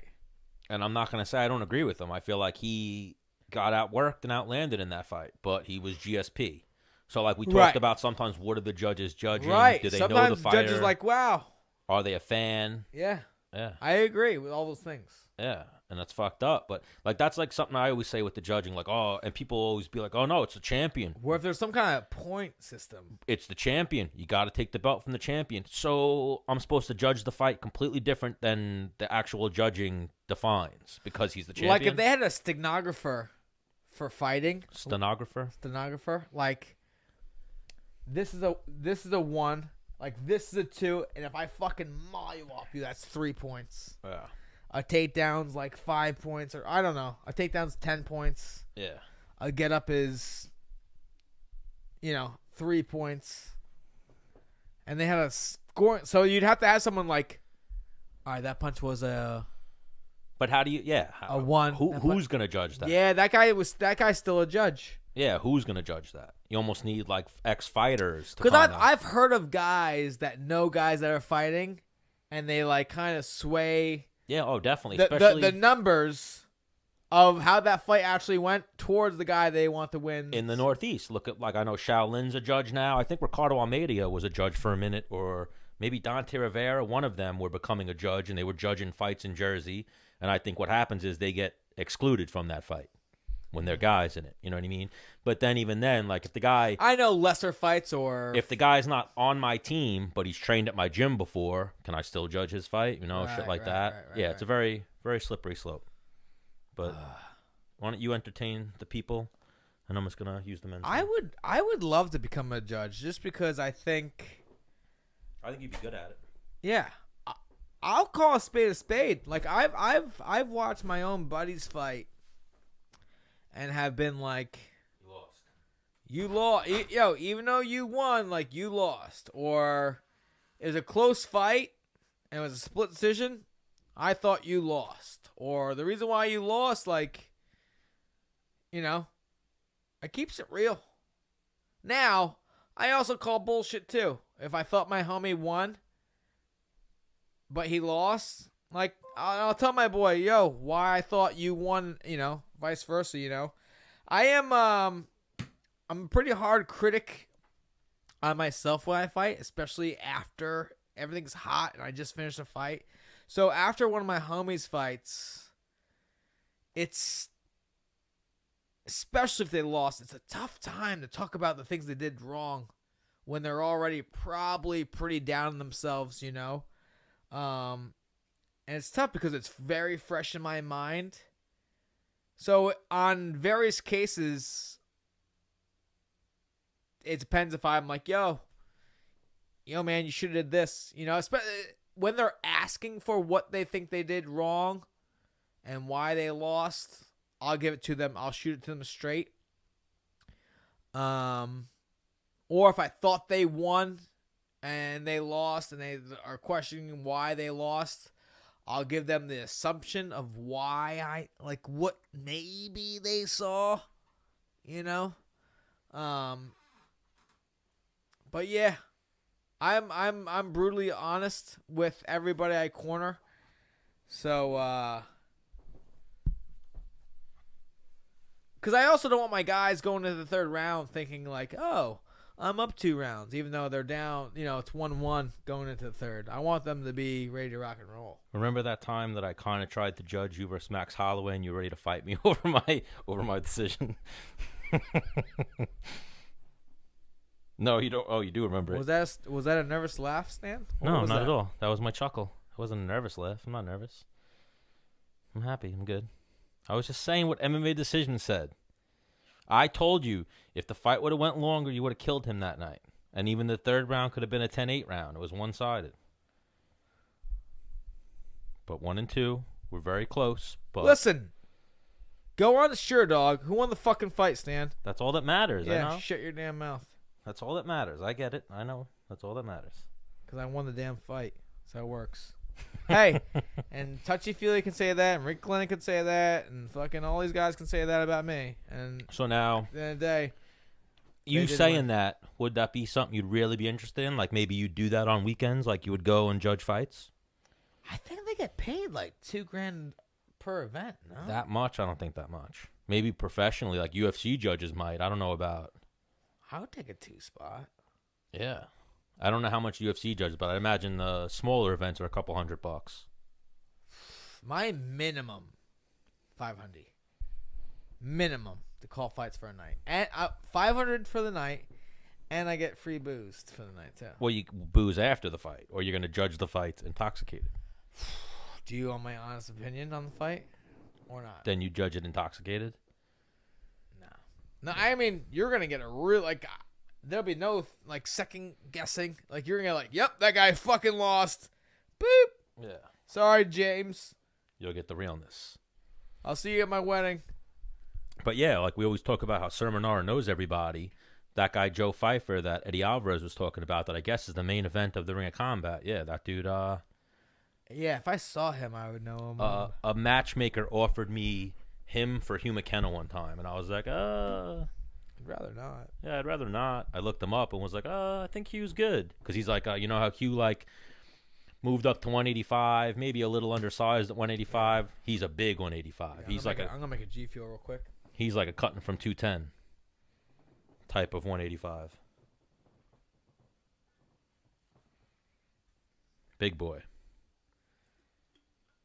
And you know how it is in, like Eddie said, I think he said he was wrestling. The guy's a wrestling stud. So, and whenever I realize someone knows Sermonara, that's usually how they know him. Oh, yeah. You know, the guy's a fucking stud wrestler. But if you can, on the way up, you avoid those guys. I mean, not that you should avoid anybody, but... I never did. Well, you were a D1 wrestler, so people were avoiding you. Because like we talked about with Bobby Green, you could have that, like even like the Usman, Colby Covington style, like if they wanted to, they can grind you out for fucking 15 minutes. Just get a couple takedowns and be like, nope, you're not getting up unless you have fucking high-level jiu-jitsu. G Fuel coming up. Like I remember even when Gregor first started. What flavor do you want, Stan? That new KSI flavor, actually. Sprinkle a little of that in there. Little strawberry banana. Yeah, that shit is fire. All right. I mean, I'm sure it's a get, and I've talked to Sal before, and he says like a lot of the times those people want money to make appearances, like the big gamers. But we should try to get him on the show ahead of his fight with Logan Paul. They're having a rematch, right? They're having a rematch. All right, shake it up. I didn't shake it yet. I'm gonna shake it up. I'll do like the little. I told you, like when I jerk off, I go real nice and slow. Dude, what the heck? Real nice and slow, just like that. Dude, my stepmom might be watching. My mom might be watching this. And you're talking about J&O? I'm showing how I do it, man. I'm sorry. It's the man show. It's not the stepmom and mom watch the show. You try and get Leonard Skinner all fucking hot and bothered? No, absolutely not. Are you trying to become my stepfather? I would never do that. Even though you try to bang my mom, I wouldn't. You're right. I'm not that friend. You're 1,000% right. Yeah. I'd crush her ass. I'm not that friend. Unless she was really hot. Not saying your mom's not really hot. Oh, Leonard, you hear that? Unless she was like smoking. Leonard, Stan does not think you're hot. Well, here, so last week while we were... Don't switch the topic, Stan. Well, no, last week while we were doing the show... Oh, he's switching the topic. Chris Cyborg signed with Bellator. Right. And now apparently they just announced Juan Blachowicz versus Jacare is going to headline that November 16 card in Sao Paulo. That's right. Jacare quit the UFC. Did he? Or what are you talking about? What do you mean he quit the UFC? No, never mind. So yeah, I know. Jacare beat Chris Weidman, and then he lost to... Right. I forget who. He lost to somebody after the Weidman Never fight. mind. Don't listen to me. That was a joke. But that's going to be the main event of your boy Bobby Green's fight. He's not your boy? Is it because he's black? No, I wish he was my boy. I'd fucking hang out with him in a heartbeat. Yeah. He hangs out with Nate Diaz. I didn't ask him on air, but I'm going to assume he smokes weed because he's black, or just the way he acts. He keeps it so real that he seems like he's the coolest guy in the world. That was one of our most colorful interviews. I agree. I concur. 100%. And then I told you, he was messaging me after the show like, bro, I'm going to fuck you up with some stories. In terms of colorful episodes, let's talk about my pants. Your pants? For this episode. What? Look at those fucking things. Yeah. So I bought these like before I fought Clay Guida. I bought them that weekend. You were all high on your shit. You were like, I can wear whatever I want. What was that, 5 years ago? Yeah. And I wore them hard for maybe 3 years. But I feel like this color is a very out of style. The pants. I almost forgot about that fight. But yeah, Jacare beat Chris Weidman. Then he lost to Jack Hermanson. Do you even know that gentleman? No. He's where's he from? He's from Sweden. He's like an up-and-coming Sweden guy. He's actually pretty badass. Hang on, his most recent loss was to that guy? Jacare's, yeah, but this guy's on a little run. This is the guy who knocked out David Branch. He beat Gerald Mershart, who's a friend of Bilal's. So this guy's just a complete Assassin, huh? Yeah, he knocked out Thales latest. Yeah. He's beating some tough guys, but he probably wear pants like yours because he's from Sweden, or at least I assume. Is that fit? That's how Sweden people dress. I'm gonna retire. I'm gonna donate these to a little clothing bin. Goodwill, or are you gonna try to like sell them to a thrift store? No, I'm not gonna sell them. You're gonna donate them to who? I don't know. I'm gonna put them in a fucking Clinton, like a bin, a clothing drop thing. You know. Okay. I probably haven't worn these for 2 years. Why don't you go to and I was like, you know what? I'm gonna give them away. Let me go out in style. let me give them one last, appearance. I just noticed your fucking tiger shirt. Yeah, that's a real thing. I like that shirt though. That's a nice shirt. Wait, is that like a? Yep. Ooh. Yep, it's felt. Yeah, you can feel that. Yep, you can feel this tiger. Do you like my shirt? Nope. Really? Nah, it's just Josh. That's the fucking best shirt you own. It's one of them. I was like, man, Dennis, don't wear your Menace Bermuda's Brooklyn shirt today, because then it would have been too fucking dorks. I would have to go out to the car and get a Loro shirt. Wow. Gay boy. Yeah. We're doing good at avoiding that, at dressing the same. So she should be ready right now. Yeah. Any minute. I meant to text her earlier, like, you coming on the show today? Can't wait to talk to you. But I didn't. Tell her how she broke my heart. Now she's dating some. Oh, she broke your heart, dude? Hawaiian. Her nickname's the Heartbreaker. Her name's Jessie Jess, but one of her nicknames is the Heartbreaker. So I'm like, you fucking broke my heart. Thought we had something serious going on. Now you're dating this fucking tan dude with tattoos. And nah, I think she's gonna be a great guest. She's always super cool. I want to talk to her about when she thinks she's coming back, her foot injury. I saw her fucking throwing spinning back kicks today. Yeah, so why don't you shoot her a text, see if she's good, and then I'll hit her up. Why don't you slide into her DMs?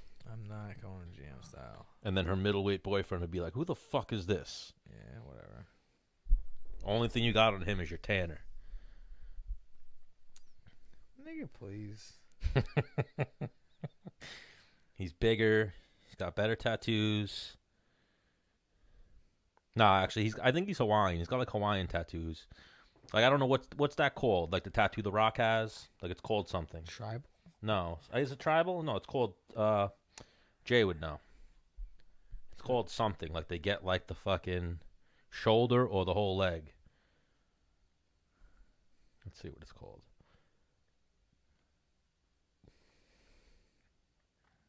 Hey, I'm just trying to figure out how to call in, and I have hiccups. Who said this? Just. Tell her we'll call her. And we're FaceTiming her. Just tell her to be half dressed. What? I'm just joking. It's called... She's ready. Hibiscus flower tattoo. Damn. Hibiscus was the word I was looking for. What time will we be done tonight? 8, you think? 8:15, 8:20. Why, you got a date? Nah.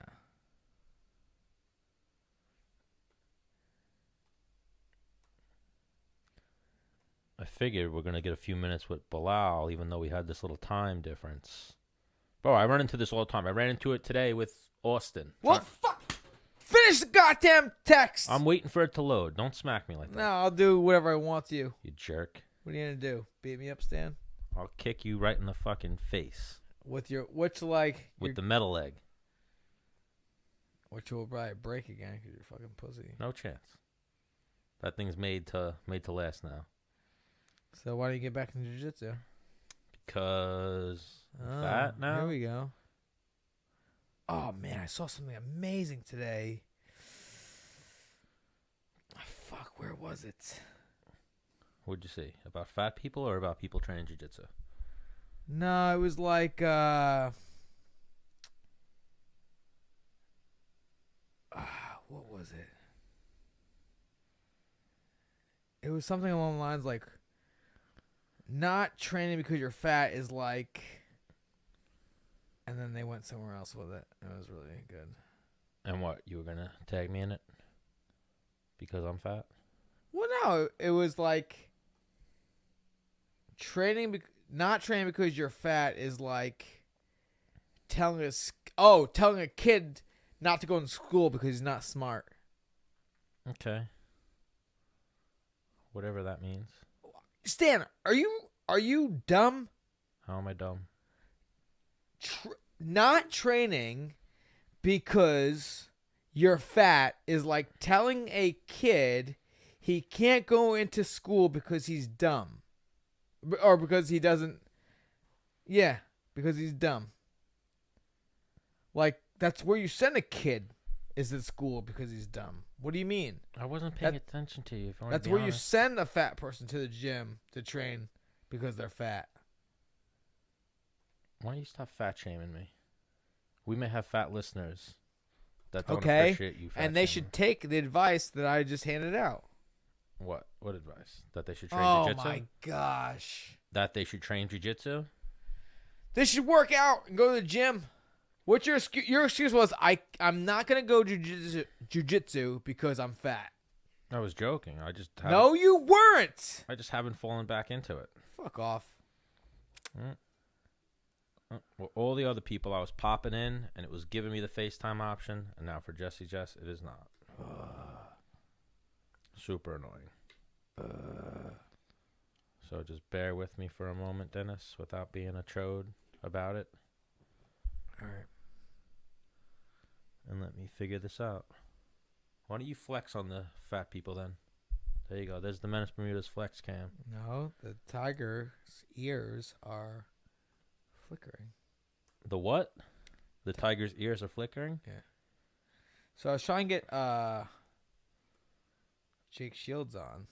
And what happened? Was he at the wedding? No, he's out in Australia. What's he doing out in Australia? I'll try to get on the show to ask him.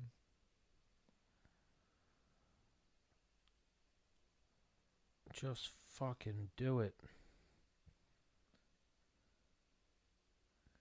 You're being stupid. Am I? Stan, Onyx reposted my shit, dude. So what does that mean? What do you mean, what's that mean? Onyx? Slam? I know, you're like really high on that. I mean... And then I'm like, yo, let's get him to perform for us. And you were like, what are you, a fucking idiot? Stan, that's clearly insane. How is that insane? For them to come perform in our little studio for us... You're thinking Onyx is way more popular today than they are. They've got 100,000 followers. All right, but... What do you think? Is there a goddamn cricket in this room? I hear a cricket. Yeah. So here, I went to the bathroom before. While I'm trying to figure this out, who do you think is the guy to beat Khabib? I gave you 4. I'll give you 5 options. I'll throw Gregor in there. Tony Ferguson, Justin Gaethje, Conor McGregor, or who was the other one? Who was the other one? Do not say Ryan Hall. I would never say Ryan Hall. I'm not a fucking idiot. No offense to Kenny Floriano, he said that. I mean, there's like a Hale's married chance that he could, though. Yeah, but I don't know about that. Is this happening? Yep, now it's happening.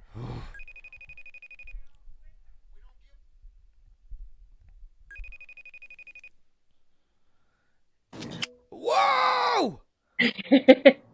Jess! FaceTime? Oh my gosh!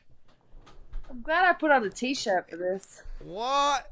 Hang on, the last interview you did shirtless with us? No, but I didn't realize we were FaceTiming. Yeah, we're really stepping it up these days. So yeah, I'm sorry. Don't want to be irrelevant, huh? We have you, and you're good, but if you want to go long ways, then you could see both of us. That's up to you. But if you don't want to see Stan, that's fine. Shit. Look, I can see both of you now. Yeah. Yeah, there you go. Look at him. So this is what he looks like in real life. Jess, Hi, Stan. Welcome back to Menace and the Man.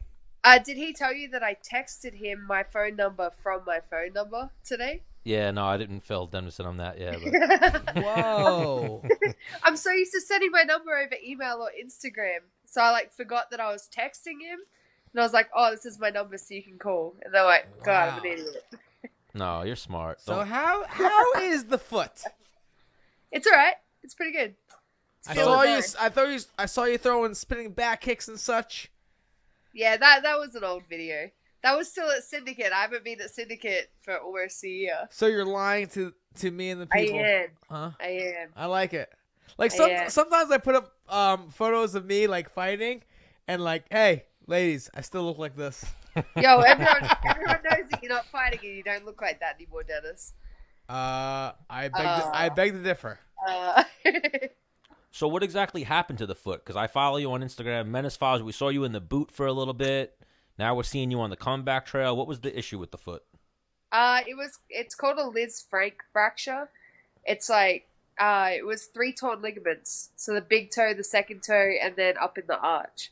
It's everything that I need to push off and run and walk and do all those necessary movements. I've been there. I felt your pain. I had the boot. I had the little cart. All that. Yeah. I refused to use the cart. I was on crutches for 2 months. No, you had the little knee thing. The knee scooter. I did. Yeah, the knee scooter. I used it twice to clean my house. Now it was a peg leg. I had what's called a pylon fracture. So yeah, I didn't. How long did you not walk for?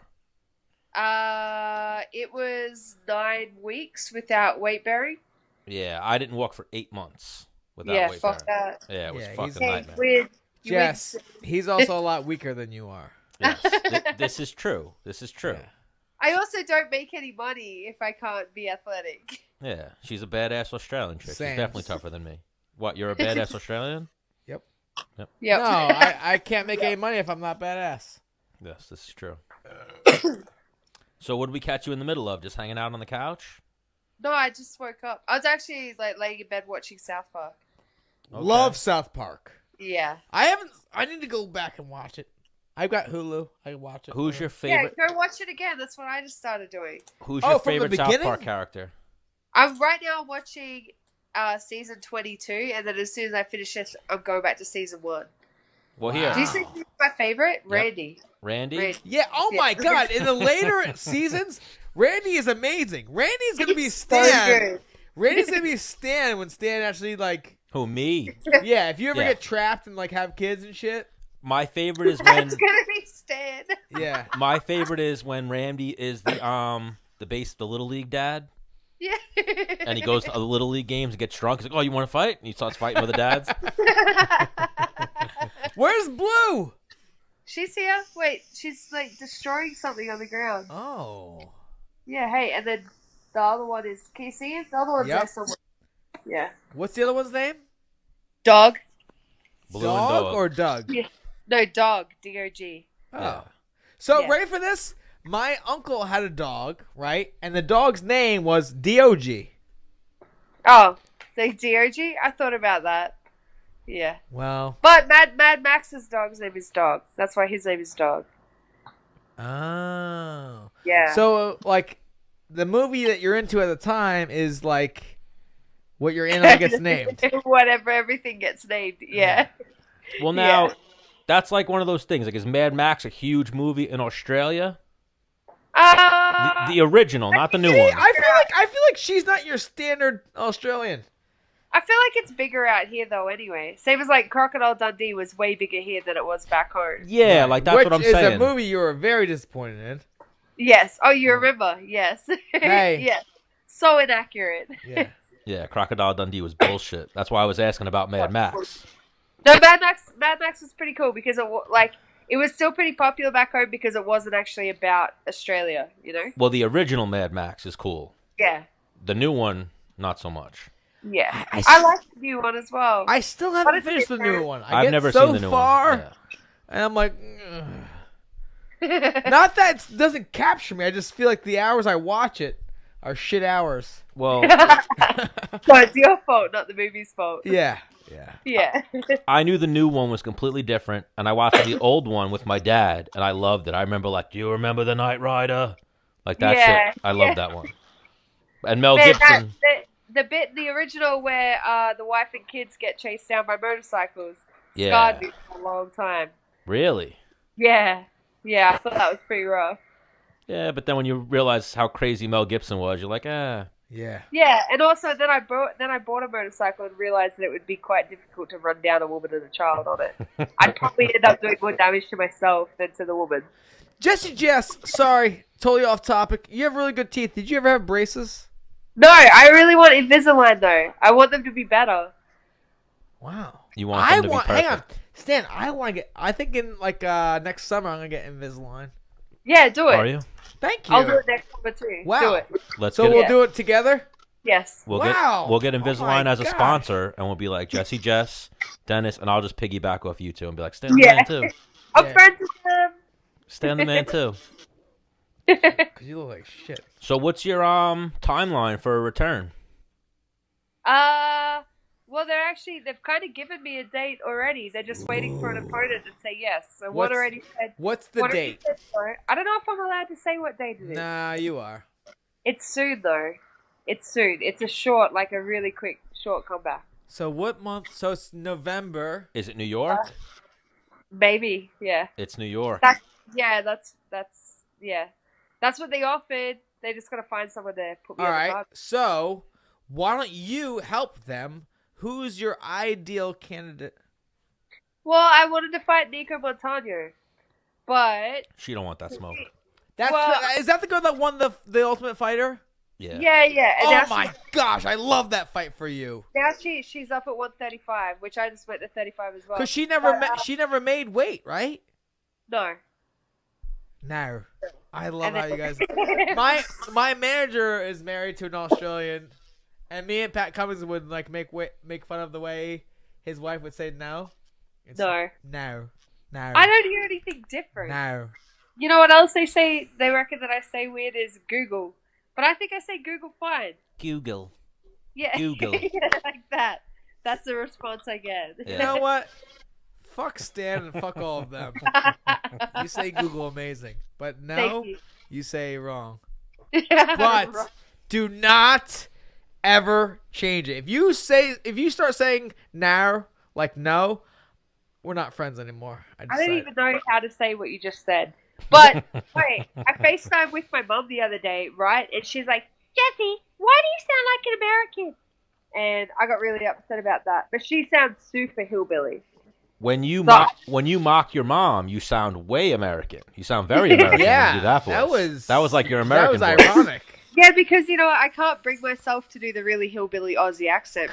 Can you try your best right now, please? No. Come on. I wouldn't even know what to say. Yes, you would, because you know what they say. No, it'd be like, oh, come on, mate, you want some Vegemite? I could have said that. Yeah, I know, but that's what I mean. I can't do it because I've never had a real hillbilly, thick Aussie accent. Oh, come on, mate. You want some Vegemite? Come on, mate, you want some Vegemite? Yeah, I remember we tried this last time and we both had a horrible Australian accent. So. Oh, dude. We actually, you know what, Stan? You're a real piece of shit. Why? Because last time we had her on, we talked about Vegemite. You should have, like, as the producer of the show, which you do a horrible job doing, you should have had Vegemite here while we're FaceTiming with her and we try it for her. All right. Yeah, you could have been prepared for today. I have Vegemite in my cupboard right now. You just gave me the idea. How the fuck am I supposed to remember that? Eaten it. Stan, just use your fucking brain and think outside of... All right, well, then we'll make that a three-way date for next time, and we'll eat some Vegemite together. Bet, let's do it. Oh, wow. She'll eat it, too? Yeah. What? Well, she just said she had it in her fridge. Yeah, I know. What would we put the Vegemite on? A cracker? Just on toast. Crackers, toast. Crackers is probably easier. Yeah, because we're in the studio. We don't have butter. Well, it depends. Do you want to hate it or do you want to enjoy it? I want to love it. Hang on. What do you want? You're going to be watching. I want everybody to enjoy it. It's like I think everybody should enjoy it. How far away are we from getting Vegemite to sponsor Jesse Jess? I don't know, dude. I have the tattoo. You'd think they would do something with me soon. I need to just start being more vocal about it. All right, so here's what we need to do. Stan, you need to make some nice clips of Jesse Jess talking about Vegemite and like being like awesome about it. Like, oh my God, Vegemite, Vegemite. And she, I don't know, we'll tweet him. whatever. She'll have the shit. Yeah, we'll try to do our work to help you land a just send Vegemite us a sponsor. couple, send us a couple dollars or whatever. So now, still in Vegas, right? Just kidding. Yeah, right now. Yeah. Ooh, right now. Does that mean you're moving? You're leaving? Well, my gym is CSA, which is in Northern Cali. So I spent a lot of money traveling up there for camp. So, yeah, I'm thinking about heading up there permanently. It makes more sense. It doesn't make any sense to be in Vegas anymore. I don't really train here except for 10th Planet, you know? So now, is there drama with why you left Syndicate, or what brought about that? Well, I'd kind of outgrown it, and I was having a lot of issues with my coach. You know, that when I was getting ready for Singapore, we didn't really speak for 6 weeks out of that camp. And it was just constantly like that. Like, each camp was getting worse and worse when we weren't communicating, or we were like, I'd be upset about something, so then he'd in turn be angry at me for being upset about something. Like, passively? Would he be passively? Yeah. Oof. Like, I would just get ignored. That's the worst. But like I'm not saying it was just him. It was 100% both of us. Like, there was a clash with our personalities. It just wasn't working. So it was my time to move on. I mean, in a much better emotional and mental state since I left, to be honest. Wow. Oh, absolutely. I've heard Menace say this a few times. Like, sometimes loyalty will trouble you in changing gyms and whatnot. Absolutely. I've moved so much. Like, I'm a gypsy. I move all the time. That I was thinking you kind of look like a gypsy. Yeah, I do. I know. Just kidding. Thank you. I was joshing. I just bought a trailer. Oh, now my coach calls me a pikey because I have a trailer and a motorbike and a dog. So apparently I'm a pikey now. And a motor whack? Yeah, like a little towable camper van towed behind my truck. Oh. Yeah. What kind of truck you got? Let's talk about your wheels. No, I got a truck. I got a 4Runner. A Nissan 4Runner, huh? No, a Toyota 4Runner. Ah, same shit. Toyota. I would never drive a Nissan. A Nissan. So now, CSA. Who's CSA? I'm not familiar with them.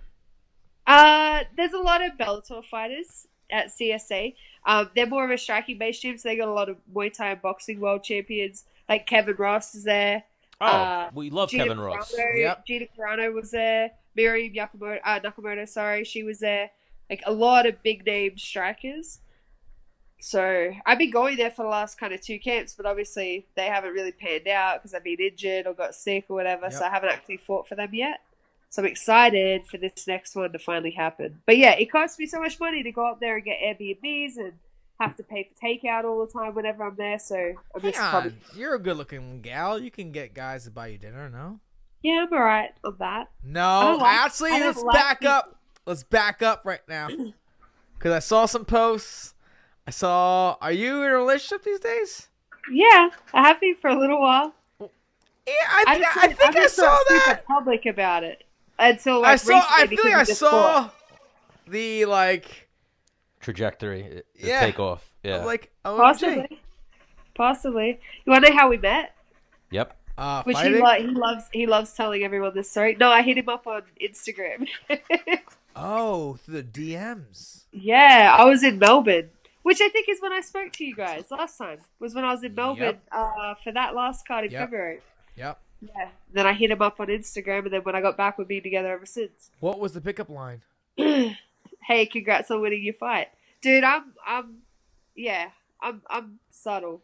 I was like, and then we had a little conversation about it, and I'm like, hey man, I really hate talking on Instagram. Why don't you just send me a message? And then I sent him my number. And then he said he was gonna wait 3 days to text me, and I'm like, you are so lucky you didn't wait 3 days because I never would have messaged you back. Wow. Because last time we talked to you, she was talking about free. What was the open relationships? Open relationship. Yeah. Is this a close relationship? This is a close relationship. Yes. Wow. Okay. Because yes, I think open relationships are when you're not really supposed to be with the person that you're with, and you want something on the side, you know. Okay, so this thing's going good. Yeah, it's good. He's rad. Because, yes, right after we had you on, we had Sean O'Malley on, and Sean O'Malley said the same thing. He was like, nah, we're in an open relationship. Then we brought Yeah, you I don't know. Then we I don't brought know if you she knows. up, and she's I don't know like, if she knows that they're in an open relationship, but they're actually married. I guess they've been married for like 2 years. I just found out the other day. No one knows that they're married. what? What? Because he said, hey, man, I'm in like open relationships or whatever, and we're like, oh Shit, my gosh. maybe I'm not supposed to say that. But... So is our girl Jessie Jess. She said that, and, you're the second person, so like maybe that's a thing these days. And he's like, oh, love Jessie Jess. Right? Love Jessie He Jess. went in. Yeah. He's like, oh man, I'd love to fucking like hang out with Jessie Jess. Like she's a good looking lady. We had a thing on Twitter a couple months ago where someone messaged me and they were like, how many retweets to go on a date with Sugar Sean? And so I sent it to Sean, and Sean's like 69. I said, yeah, cool. So I posted it, and then it became like a big thing. And now every post that I put on he told Twitter, us that, right? I told you that. Yeah. I told Fuck you that. you, Stan. Yeah. And then I said, I'm like, sitting next to Google over here. well, then I said, like, Or no, Google. we're not going to put people's business out there, but her and Sean O'Malley were like twittering back and forth. And then I said, she posted 69 retweets or 69 likes or retweets. It got way more than that. Yeah. So people were like, all right, I'm into this. Yeah, no, we were both in on that one. Okay. It's all right. I'm good. I'm not going on a date with Sugar Sean. I'm very happy with what I have. I'm all right. So it was a fun date, though. What's the lucky lad's name? I've seen him. He fights for LFA, right? Yeah. Jared Guerta. He's a Hawaiian boy. Hawaiian. I knew he was something. Yeah. You like him brown, huh? I do, apparently. He's the first brown one I've dated, right? Well, he's all tatted up, right? Yeah, like tribal stuff. What's it called? Hibiscus flower. When I Googled it, is what it's called, right? I don't know. Oh, I thought that's what I really don't pay that much attention to stuff. Well, he has like the same thing like The Rock has on his shoulder, right? Yeah. Yeah, I think that's called the hibiscus flower, I believe. The Rock. We'll have to ask someone who knows better, but something like that. Ask someone that's not me. I have no idea. Yeah. So what's up with you? Any new tattoos lately? Yeah, she does. Oh, yeah, I have so many. She's been a tattoo since the show. She's got like 2 new tattoos, I think. 2? Wait, 2? I think so. I've had 1, 2, 3. I think I've had like 7 new tattoos since last hang on, summer. I said at least. Okay. Yeah, I think it's like 7. I got my kneecap done in the back of my knee. That kind of sucked. Ooh, the kneecap doesn't sound good. It's like bone. No, the back of the knee was worse, dude. Like going over those 2 big tendons behind the knee. Oh. Yeah, that was. Did it feel like someone was trying to pull them out of your body? Dude, it felt like someone was using a cordless drill on my butthole. Like it was fucking horrific. It was so bad. Hang on, what? I felt it. It felt like a what? Using a what? Run that back. It felt like someone was using a cordless what? Cordless Drill on your butthole. Yeah, it was awful. Like that doesn't sound pleasant, right? That sounds terrible. It was terrible. I literally felt it through my whole body. Stan, tell her about your friend who used a power tool on a girl one time. Wait, what? I'll Please. send you a video, Jess. No. No. I'll tell you about it, and I'll send the video. So my friend's an idiot. So what he did was he took a sawzall. You know what a sawzall is? Yeah.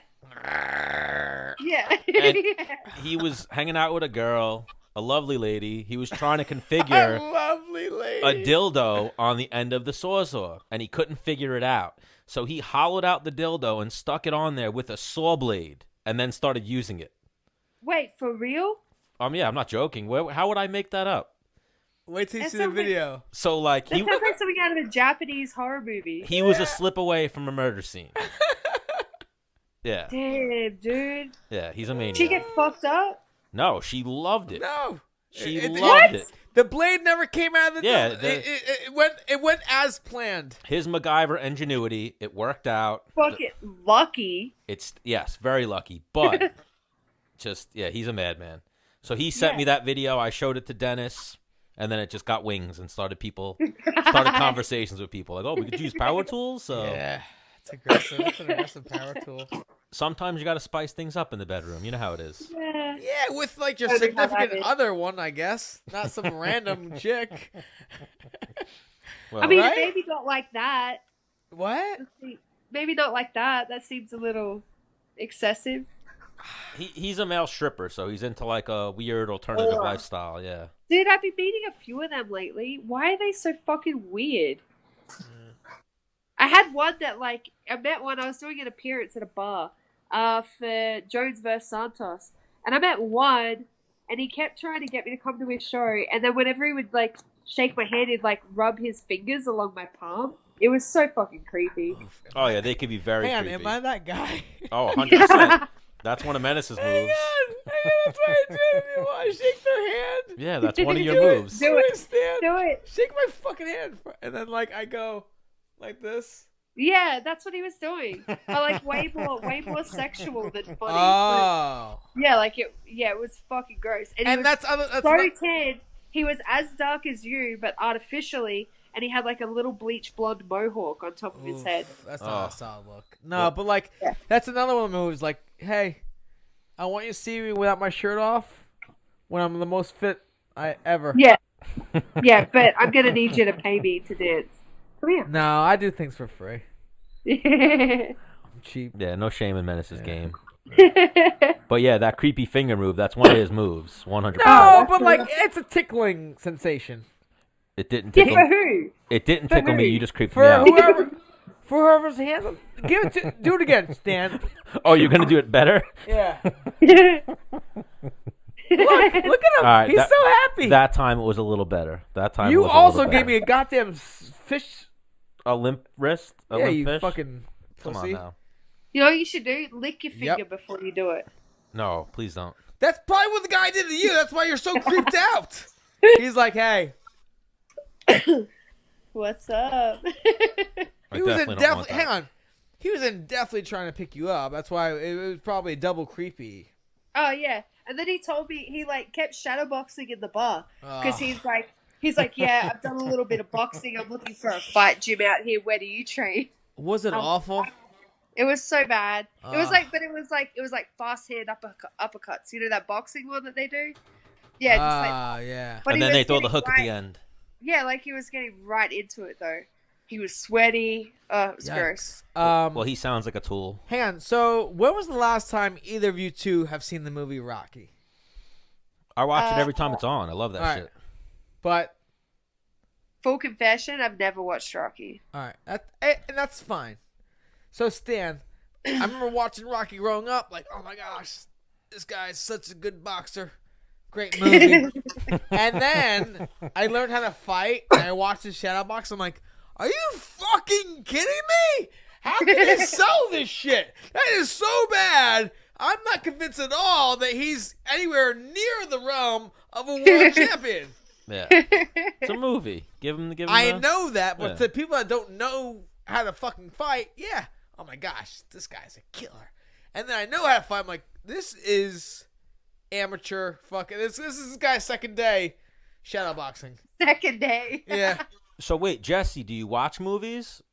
Yeah, I always watch movies. Yeah, you should. But- You should definitely watch You and the your Rocky man series. should sit down No, one night it's like and watch you know Rocky. what? It's a love story more than a boxing movie. No, I it's actually I Yes, it own is. all of the Rocky movies, but it's like everyone keeps telling me because I'm a fighter that I should have watched Rocky, so now it's a matter of principle. I'm never All right. going to watch Rocky. No. Okay, No. all right, and all right, hang on. don't watch it because it's a fight movie. Watch it because it's a love story.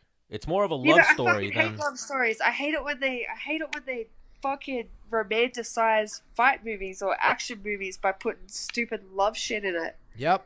Well, like that's why I hated Southpaw. Like I was enjoying Southpaw, and then it was just a stupid fucking romantic movie. Like Oh, Rocky's way better than Southpaw. yeah, but you just said it's a love movie. I don't want to watch a love story. Adrian. That sounds fucking Adrian. stupid. You gotta watch that shit. Now, Everyone's gotta see Rocky. one thing I don't think should I don't think Sylvester Stallone should be in the Boxing Hall of Fame for a movie he made. He's in the Boxing Hall of Fame? Yes. Wait, what, for real? Yep. Can we Google this? I'm almost positive. Some, I could see some stupid people doing that, but Yeah. yes. yeah, for sure.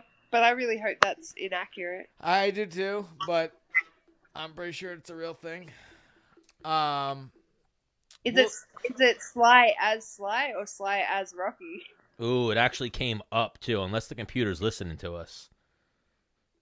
Pretty sure he's in there. The actor. Read it out loud, Stan. Let's hear reading. I'm a great reader. Sylvester Stallone, the actor and screenwriter who created one of Philly's most notable heroes, Rocky, was honored this weekend when he was inducted into the International Boxing Hall of Fame 64. What the fuck? Wow. Oh my God. He was inducted in 2011 alongside Mike Tyson and Julio Cesar Chavez. Wow. What the fuck? Yep. That's some How fucked up shit. would you be? So if hang you on. were- So if you as were of hang on. Tyson and So Chavez? ready for this? As of right now, I'm not getting inducted into the UFC Hall of Fame. But if Menace and the Man blows the fuck up, guess who's getting the UFC Hall of Fame? Menace Jess, Bermudez. am I wrong? No, you're right. I know. Apparently. Unfortunately, what? You don't agree with Apparently. Yeah, but no chance Ariel Helwani's ever getting into the UFC Hall of Fame. that? He didn't make a goddamn movie. So we're gonna make Dennis Bermudez story. No, but I talk about UFC all the time. I was in the UFC. Even But if we make it big, even hey. Brendan Schaub, no chance. Yeah, but he also talked bad about the Yeah, boss, so man. let's I build. also feel like people like Dennis more than they like Brendan. I would and yes. Ariel. Let's build this up so that Hey. way Dana does it to even stick it to them. Can you clip that? Yep, 100%. Oh, Let's get on Oh. this. Is that blue? no, it's Dog. He's the nice one. Dog. Where's me? What are you doing, buddy? You know what's amazing is when you say dog, it sounds like you're saying Doug. I know, I get that all the time. No, I like it. I'm sorry. Do people call him Doug? Yes, all the time, and I have to yell at him. Yeah, fucking assholes. Fucking Doug. So my son, his name is Maddox, and I'm like, yeah, that's Max. They're like, hey, what's up, Max? I'm like, I said Maddox. Like, well, that sounded like you said Max then. Well, what was my nephew calling him when they met? My nephew couldn't say Maddox. My nephew has like not a speech impediment. He's just like a 5-year-old little kid. So he was calling him like Malix. yeah. Malix. He couldn't figure it out. What are you doing?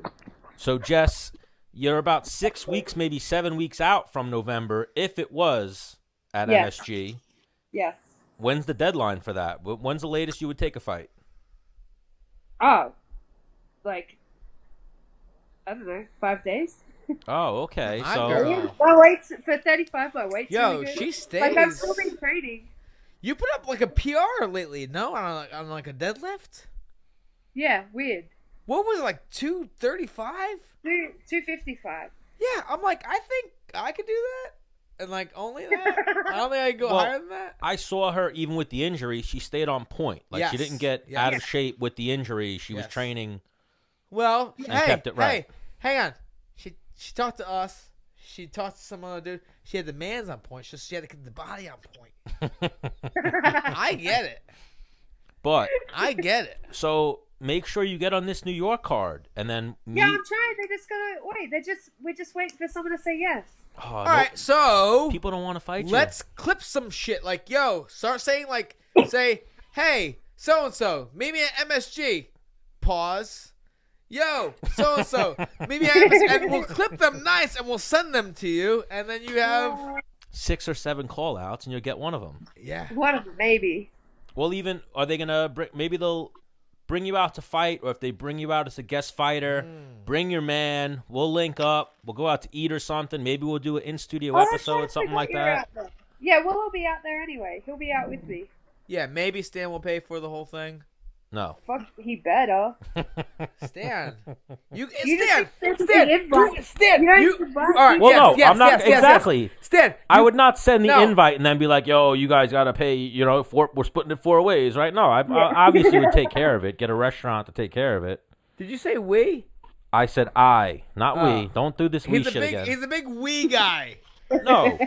I'm like, whoa, I didn't. You're paying because of association, Dennis. Yeah. No, because we called, not I, we called Gregor Gillespie earlier, and I said, let's leave him a message, or we should leave him a message. You know, it's funny. Just we both pressed the send button at the same time. Yeah, it was weird. How we both called him. Yes, Menace and the Oh, Man. that's We're an really entity. cute. That's really cute. Yeah, if you're into that. Yes. Well, it seems like you guys are. Ooh. Ooh. I think I saw a porno star like this, Stan. You saw a what? Nah, that was a total joke. You guys are sitting on a couch. I've never watched any Any? Well, this doubles as a casting couch at night. Yes. Once we get out of here, other people come in and they start doing some sick shit. Hey, other people. This Yeah. guy. Yeah. He's got a Not list. me. He's been answering phones all night. Like, give me 10 more minutes. I'll have Dennis out of here in about an hour and Yeah. we'll be good. Yeah. I just got to drop him off real quick. So, hang on. He's got all these cameras set up and the soundboard. Like, oh my god, this must be real. I'm gonna get the job. We're at this corporate headquarters. Yes. Oh, I would never do it here. Well, honestly, Cliff There might, is a camera. Yeah, the people at G Fuel might be into it. Just black out that camera. Well, Jesse, we don't want to keep you all night. I'm sure we could. Let us know when you book this. Sorry, my dog came and ambushed us. Is that again. Blue? Is that the No, asshole? that's dog. That's dog. Blue, come here. No, it's Come here. Dog the whole time. Blue doesn't want Yeah, anything to do with dog's us. really nice. That's Blue. Blue. That's Dog. Get down. Yeah. What kind of dogs are they? Australian cattle dogs. They're pretty Blue badass. Yeah, know, they're pretty cool. I like them. obviously you have two of them. Obviously. I mean, I wasn't sold on dog when I first got him. Really? Yeah, well, see, the thing is, I didn't get him for me. I got him for Blue. He's Blue's dog. Because I had to start leaving her at home, so I bought her a friend. So it's her dog, but I always have to look after him, which really annoys me. Wow, that's an amazing way to That's put it. It's not my dog, it's my dog's crazy. dog. Yeah. I feel like that's why I had two kids. Yes. Like, Yeah, Max, like, you're so this is cool. the I personal feel like you need a company. brother. There's your brother. Yeah, I'm exactly. not going to be your mom. That's amazing parenting by both of you. Yeah. Yeah. Whether guess. you're being a dog parent or an actual parent, that's what you got to do. Give them a playmate. Yep. Yeah. 100%. Yeah, they're not so lonely. But I like dog now as he's getting older. He's pretty cool. Oh, he grew on you? Yeah, No, yeah. he's getting on her. He did. He's very sweet. She's really mean. He's very sweet. She attacked one of my students the other day. I took her That's in. It was bad for business. I took it. Well, it was Labor Day, so I just had the fight team in, and I brought my dogs in because no one else was going to be at the gym. And yeah, one of my students went to say hello, so I grabbed her because I know she's a bitch, and I walked her over, and she usually like will growl and stuff, and she didn't. She seemed super calm. So he went to pat her, and she like, smashed his hand, split his finger open. There was blood. Wow. Yeah. So, I would have been really mad at you. Yeah, well, And I would have kicked your dog. wait. To be fair, I said that she was really mean and not to touch her, and he still wanted to pet her. So I was like, okay, we can try. Oh. I gave a warning. You know, I always give a warning. I tell people not to touch my dog because I know she'll bite you. yep. All right, so real quick. Mean and will bite are two different things for Americans. Okay, well, she will bite, and she's very mean. She's both. You got to give that Right? disclaimer. Like, the dog's mean. Okay, whatever. Hang on. I'm going to say that you're, like, I think I'm going to follow that as your dog will bite me. Yeah. I'm going to I follow would. with that. But I tell people that, like, I've had her out, like, I've taken her to Home Depot and stuff and had her in the Same. trolley, and people have gone like, "Can I touch your dog?" I go, "No, she'll bite you." Like, she's chill if we'll be out and about, but if someone comes to approach her, she'll bite him. Yeah. and you, now, you like that. so now you speak like I love almost, it. She's protective. you talk almost in the third person. You're like, nope, dog will fuck you up. Dog will Yeah. bite you. And they'll be like, Yeah. what's your No, dog's she's name? talking about Blue, right? Yeah. No, Blue. Yeah, dog Oh, won't bite anyone. oh, Blue's like, the violent Yeah. Yeah, Blue's mean, dude. Blue will bite. Dog won't. Dog like makes out with your hand. It's gross. one. Do they ever He fight? like licks you everywhere. Yeah, they argue all the time. What are you doing? She's like, That's Blue. And Oh, dog. that's both Whoa. of them. All right, we got cameos from both of them. Whoa. Here we go. see, he just licks. He's gross. Well, he's a guy. Yeah, true. But it's Yeah. like he's making out with your hand all Yeah. the time. He deep. Well, he deep again, throats your hand. he's a guy. Yeah, He They deep can be throats your gross. hand, she said. Whereas he does deep throat your Whereas hand. Blue is like, what the Well, fuck? That's like a Oh. common thing. Female dogs are more vicious and more territorial. Yeah, she's super territorial. Yeah. Like she's even my manager Danny. Well, you guys know Danny. Danny knew her when she was a baby, and he come to bring some stuff to my house not that long ago, and she tried to attack him as well. Like she hates everyone. But that's one of the reasons why I started dating Ty, because she liked him straight away. Wow. Only person I've ever seen her like. I have a housemate, Chelsea, and she's lived with Blue since Blue was like 16 weeks old, and Blue still doesn't like her very much. Wow. Like, she still growls at her, will bark at her, will like snap Because at her. you're one with nature. Like, you grew up like fucking In the running bush. from Yeah. running from fucking snakes and shit and Pigs. and See? so when nature loves something, you're like, all right. Yeah. But yes, huge shout out to the homie Daniel Rubenstein. He's hooked us up with a few guys.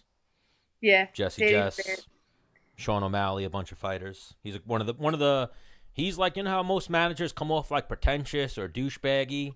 Yeah. Daniel Rubenstein's one of the good guys. Nah, Danny. 100%. Hang on. Like, You told him you Danny's work with the me, ball. right? What happened? You told him you work with me, right? Yeah. Well, He loves me. How do you think we get guests? Yeah. Oh, okay. Yeah. How he even responds to our shit. I convinced Ty to leave his old manager to sign with Danny. I love Okay. Danny. Danny's the best. Yeah. Yeah, he's very personable. I met him at Dennis's fight at MSG, and he like gave me the time of day where most people would just fucking walk away. Like, this guy's fat. He No, I looks was like he's homeless. Yeah, I was chubby then too. I should walk away from this guy. Don't listen to him, Jess. I used to be skinny back in the day. Hey, Jess, don't listen to me. I used to be skinny. Okay. I'll be there again one day. Well, that's all. Dennis loves to fat shame me now that I got fat. I'm trying to help him out. Jess, I'm only trying to help him. Hey, some people are into fat dudes. I find some. What are they called? Like bear? The ones who love bears. Dad that- bods. No. That's dudes who like other dudes. Oh, is that what it is? Never mind. I don't want those ones. I knew you were gay. I don't want those ones. I knew you were weird. Oh, man. Well, I'm definitely weird, It's but dad bods. I'm not gay. Some Yeah, girls, dad bods. dad bod, Yes. not bears. You. Well, I don't know. What the fuck do I know? I'm definitely weird. I'm not you gay. know. Am I gay, Dennis? No Well, chance. I mean, No chance. I don't hang out with you every second of every day. Nothing Yeah, against. but Dennis is pretty cute. I feel like if you were gay, Dennis would know about it. No chance. He wouldn't be my type. He's fucking. He's short. He's got a bad attitude. Bad attitude. Great can tan dance, though. though. Great tan He though. can dance, No. though. I got a bad attitude toward your fucking bad attitude. He's got some good dance moves. I'll give you that. Yeah, fucking Latino heat, mind you. Damn. Stan, are we going to Vegas for anything? What are we going to Vegas for? I don't know. You were like, yo, clear your schedule for October. No, we were supposed to go in August, but Oh. scheduling. We'll go. We could figure it out. Why? We're gonna go visit Jessie Jess. She's about to move to No, California. we're gonna be in New York in November. Yeah, she's coming to New York to hang Yep. out. So 100%, you'll be here whether or not you fight or not. No, if I don't fight, I'm not coming out. But they said they want me to fight, so Well, call one of these bitches out and let's make this shit happen. all right. Everything happens how it's supposed to. No, Let's Jesse, have it. Jess, you know how this shit works. Yeah, you know what they want. I don't want like, hey, it'd be nice to fight you. Like, listen, call out a girl that has a number lower than yours and say, meet me at MSG. That's it. It's simple. I make that's business, really. Yeah. No, wait. They're asking someone else, and if she doesn't come back with the response I want, then What's then her I'll name? start. What's her No, name? I'm not saying. No, I'm not saying anything. I am trying to help you. All right. Well, hopefully she. All right. Hopefully she says all right, yes. Text me and I'll say it. I'll text Danny Oh. first and say, "Hey, Danny, can I text Dennis? Blah blah's name." He's gonna say fuck no. Text? No, he say no. won't. Yeah, he's gonna say no. What do you mean? No, just he's like one of This those. is a potential fight, not a real. It's not in paper. Yes. Yeah, true. I'm trying to do a call out for a friend, like without her actually having to say it verbally. All right. Well, you just gave up that spot. You should have texted her. Hey, text me the name, and I'll. I spell it out as the name. did just say. Oh, I should You text- said it out loud. No, if you had actually texted me and said like, "Oh, who do you think you're gonna fight?" I would be like, because I'm an idiot. I would be like, this person. All right. And then you could have seemed like a genius and been like, "Yeah, this is who. All right. You know who I think you should fight? This Yeah. person." All right. So we'll set that up for the next episode. Yeah, we'll try that Okay. next episode. Like, and then you gotta have Vegemite for the next episode too. Vegemite, and we'll have your next fight booked hopefully. Yep. But Jessie Jess, always a pleasure. Thank you Thank for the you. time. Lovely Thank as you guys always. for your time. Yep. This time we got to see your beautiful face, so we Yep. appreciate it. Our Yep. fans will love it. Yep. Tell your man to keep treating you like a queen. Yep. I will. He does. He's good at that. Tell the dogs to keep doing what they do, not be assholes, not biting people. I don't mind if she bites people. Keep biting people, whatever you got to tell Well, them. you gotta just watch out for the lawsuits. Yeah, no lawsuits. Well, So that's 2019. I just don't take her around literally anybody. Like, taking her to the gym the other day was an extreme one-off because I knew there were only going to be 4 people there. Right. Okay. Otherwise, I don't take her near anywhere because I know that she will bite people. Yeah. All right, Jesse, we're huge fans. All right. Thank you for joining us here. Thank you. Enjoy your night. You too. Bye. Pew. All right, talk to you soon. Jess is awesome. Love her. Yep. We'll do a 6-minute interview with Belal quick, and then get the fuck out. I gotta pee. All right, you do that. I love you 6 minutes. Never 6 minutes. No, we had 2 or 3 6 minutes. So then you just walk out at the 6-minute mark, and I'll be like, well, Dennis just said this thing's done.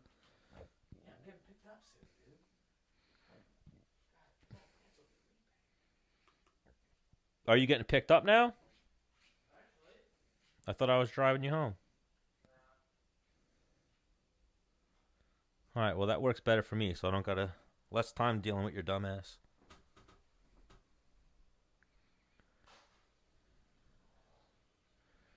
Let's see. 33.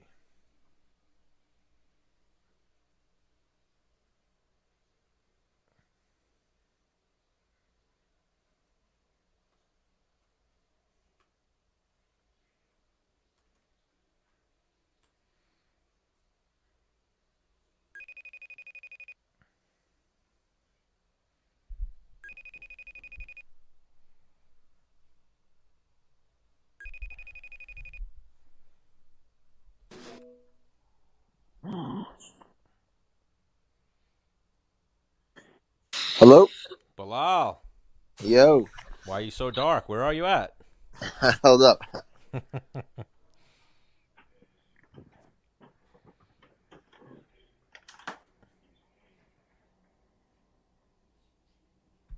What, were you sleeping?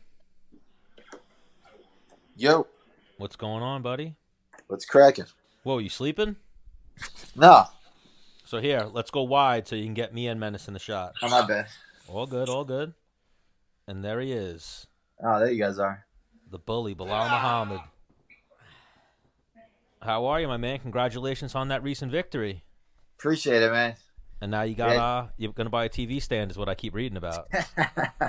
So we're still thinking about it. I was unfortunately I had to work while the fight was going down. It was on a Saturday. I usually don't work Saturdays, but getting that time and a half, you know what I'm saying? Walk me through the fight. And this is for the people that weren't able to see your fight. It was a fun fight. Came out a lot of early striking. Then just saw my openings, took him down. I took his back at the end of the first round, and then I felt I could get there again. I just needed to piece him up a little bit on the feet a little more.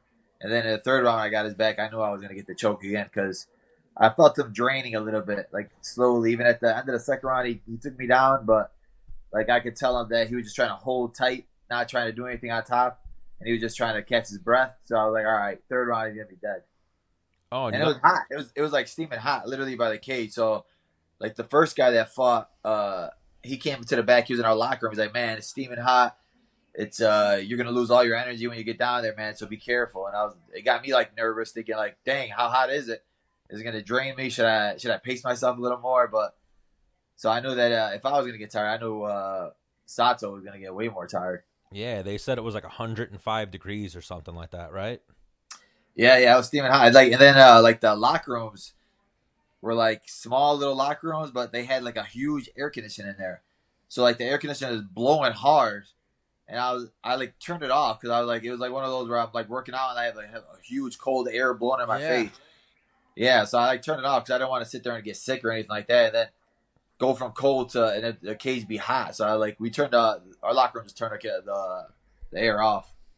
Oh, that was an amazing performance. Being a fan of yours, seeing all your fights, great work by you that night. So real quick, I feel like I asked him to walk me through it. I feel like he kind of rushed through it. Stan, you saw the fight. Give me your walk through the fight. The best weapon that Belal had going for him was, I don't know if you were throwing like a 1, a 2 to the body, and then that 3 to the head, right? Is that yeah. That's your combination, it looked like. Yeah, I like that one against Southpaws a lot. Bro, he was fucking him up with that. He kept going to the body and then throwing a 3 over the top. He dropped him with it, and he was just, it seemed like he was catching him every time he threw it. So that's your whole interpretation of the Pretty whole much, fight? that was the fight. And then Belal. That was a pretty good interpretation. Yeah, Belal got the takedowns. The guy judo tossed you that one time, like caught you a little off guard, got a little trip or something, but it was the end of the second round. And it was a pretty dominant performance by Belal. I'll tell you what, both you guys do a shitty job of painting this picture of how this fight went. First round, right hand to the body, left hook to the head. Right hand to the body, left hook to the head. Belal dropped him. He didn't really get hit too much, it seemed. Maybe he got hit with like 1 or 2 straight left hands. Second round, Belal dominated, got the takedown, was backing him up, landing that same combination. He got judo thrown or tripped at the end of the second. Then third round was just all Belal. Belal got the takedown, immediately got to the back, sunk in the rear naked choke. It was a one-sided fight. That's how it went. Way better. Yeah, that's how it went. Amazing performance by Belal, and I like that. You know, seeing a friend of the show have a great performance like that, getting that money. You got that performance of the night bonus, Menace. You know something about that? Yep. So big things for Yeah, Belal. I saw that. I was like, good for him, man. Yeah, I wasn't expecting that. I was thinking that the Felder fight would get fight of the night, and then there was 2 good knockouts on there. So I wasn't even thinking about it. And then I literally just turned on Twitter and I got tagged. I was like, oh dang, I got the bonus. Yeah. I think the crowd helped you out too, though. The crowd was aside from Khabib, you probably got the biggest ovation. Yeah, the crowd was nuts. Yeah, I was. It was like humbling to see how loud they were. It was crazy. Yeah, like you said, I feel like I had the biggest cheers other than Khabib, and literally the it was like halfway full when I was there. So I could only imagine what would happen if I was on the main card. Oh, for sure. They were going fucking nuts. So is that your next goal, right? You want to be on that main card. You want to step up, start taking on higher ranked guys, right? Yeah, exactly. I mean, that's what you're in the game for, to get toward the title. So I feel like, especially after that fight, that win, I definitely need like a ranked opponent or somebody up there. That's 6 or 7 right now. So now where are you at? You're in Chicago or are you back in Milwaukee?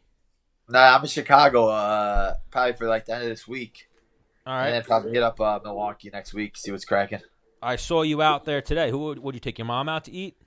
Yeah, I took her out to eat. Went out there with my brothers. Haven't seen her in like 10 days, so. How many brothers are we talking? I got 3 brothers and 1 sister. Okay. Where are you in the age pecking order? I'm right in the middle. I'm the middle child. Oh, you got middle child syndrome a little bit? Yeah, I'm up there. Maybe that's why I'm a fighter. Yeah, they got a little more attention. The little sister got a little more attention. It's a little sister, right? Nah, the oldest is the sister. Oh, the oldest is the sister. Yeah, the youngest brother is probably the softest one that my mom babies. Yeah, so I'm saying the oldest sister and the youngest brother probably got most of the attention. So you're right in that middle. Yeah, for sure. Bro, but now you're crushing it. So amazing performance. One of my favorite people is Lewis Taylor. You need everyone out there, get a fucking friend like Lewis Taylor. That guy's like super supportive, super cool. He posted like 100 fucking videos on his stories. Yeah, there's not a lot of guys like Lou. Like honestly, like he's one of those dudes where, you had those friends that like they'll say they'll act like they're happy for you, but like when you lose, they'll sit there talk behind your back. Like, oh, you see how he lost or something like that. But like Lewis Taylor is like one of those guys, like the most genuine person you ever meet in your life that seriously like will have your back when you're not in the room. Those are the ones that you need to keep. Oh my God, yes, 100%. He's one of the real ones. That guy.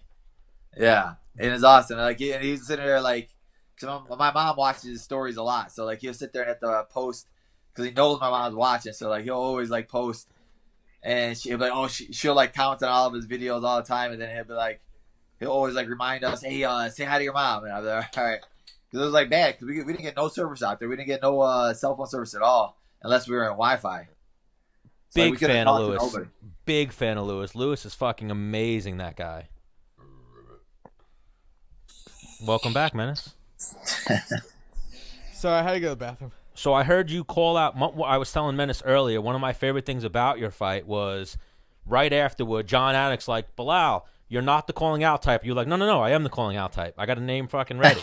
That was amazing. What was his name? Well, Li Jinglang? Yeah, Li Jinglang.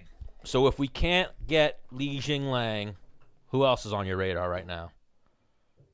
Man, I'm looking at Ponzinibbio too. That dude hasn't fought like in like 3 years. I don't know where that dude's at, but he's in the ranking, so it makes no sense. Yeah, he's a tough guy. That one. Yeah. I like that one though. For you. I think you fuck him up stylistically. It's a good matchup for you. Yeah. That's what I'm looking for. I'm just looking for a good fight, guys with ranking, and guys that are gonna put on exciting fights. Oh, for sure. So now you're not in the rankings right now, right? No, I'm not in the rankings right now. But you're like right there. So hopefully your next fight winds up is Li Jingliang. He's not in the rankings either, though, is he? He's not right now, but like he just beat a guy that was like number 12. So I don't know how he's not. Like the rankings don't make no sense, honestly. Yeah, they never have. You know who should be in the BAMF category? Bad motherfucker, badass motherfucker. Belal Muhammad. Wow. Absolutely, 100%. That's a good point. He keeps it very. He's.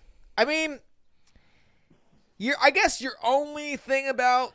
Yeah, I mean, does Masvidal talk shit about actual other fighters? Yes. No, hang on. Nah. Not unless they talk shit about him first. Yes.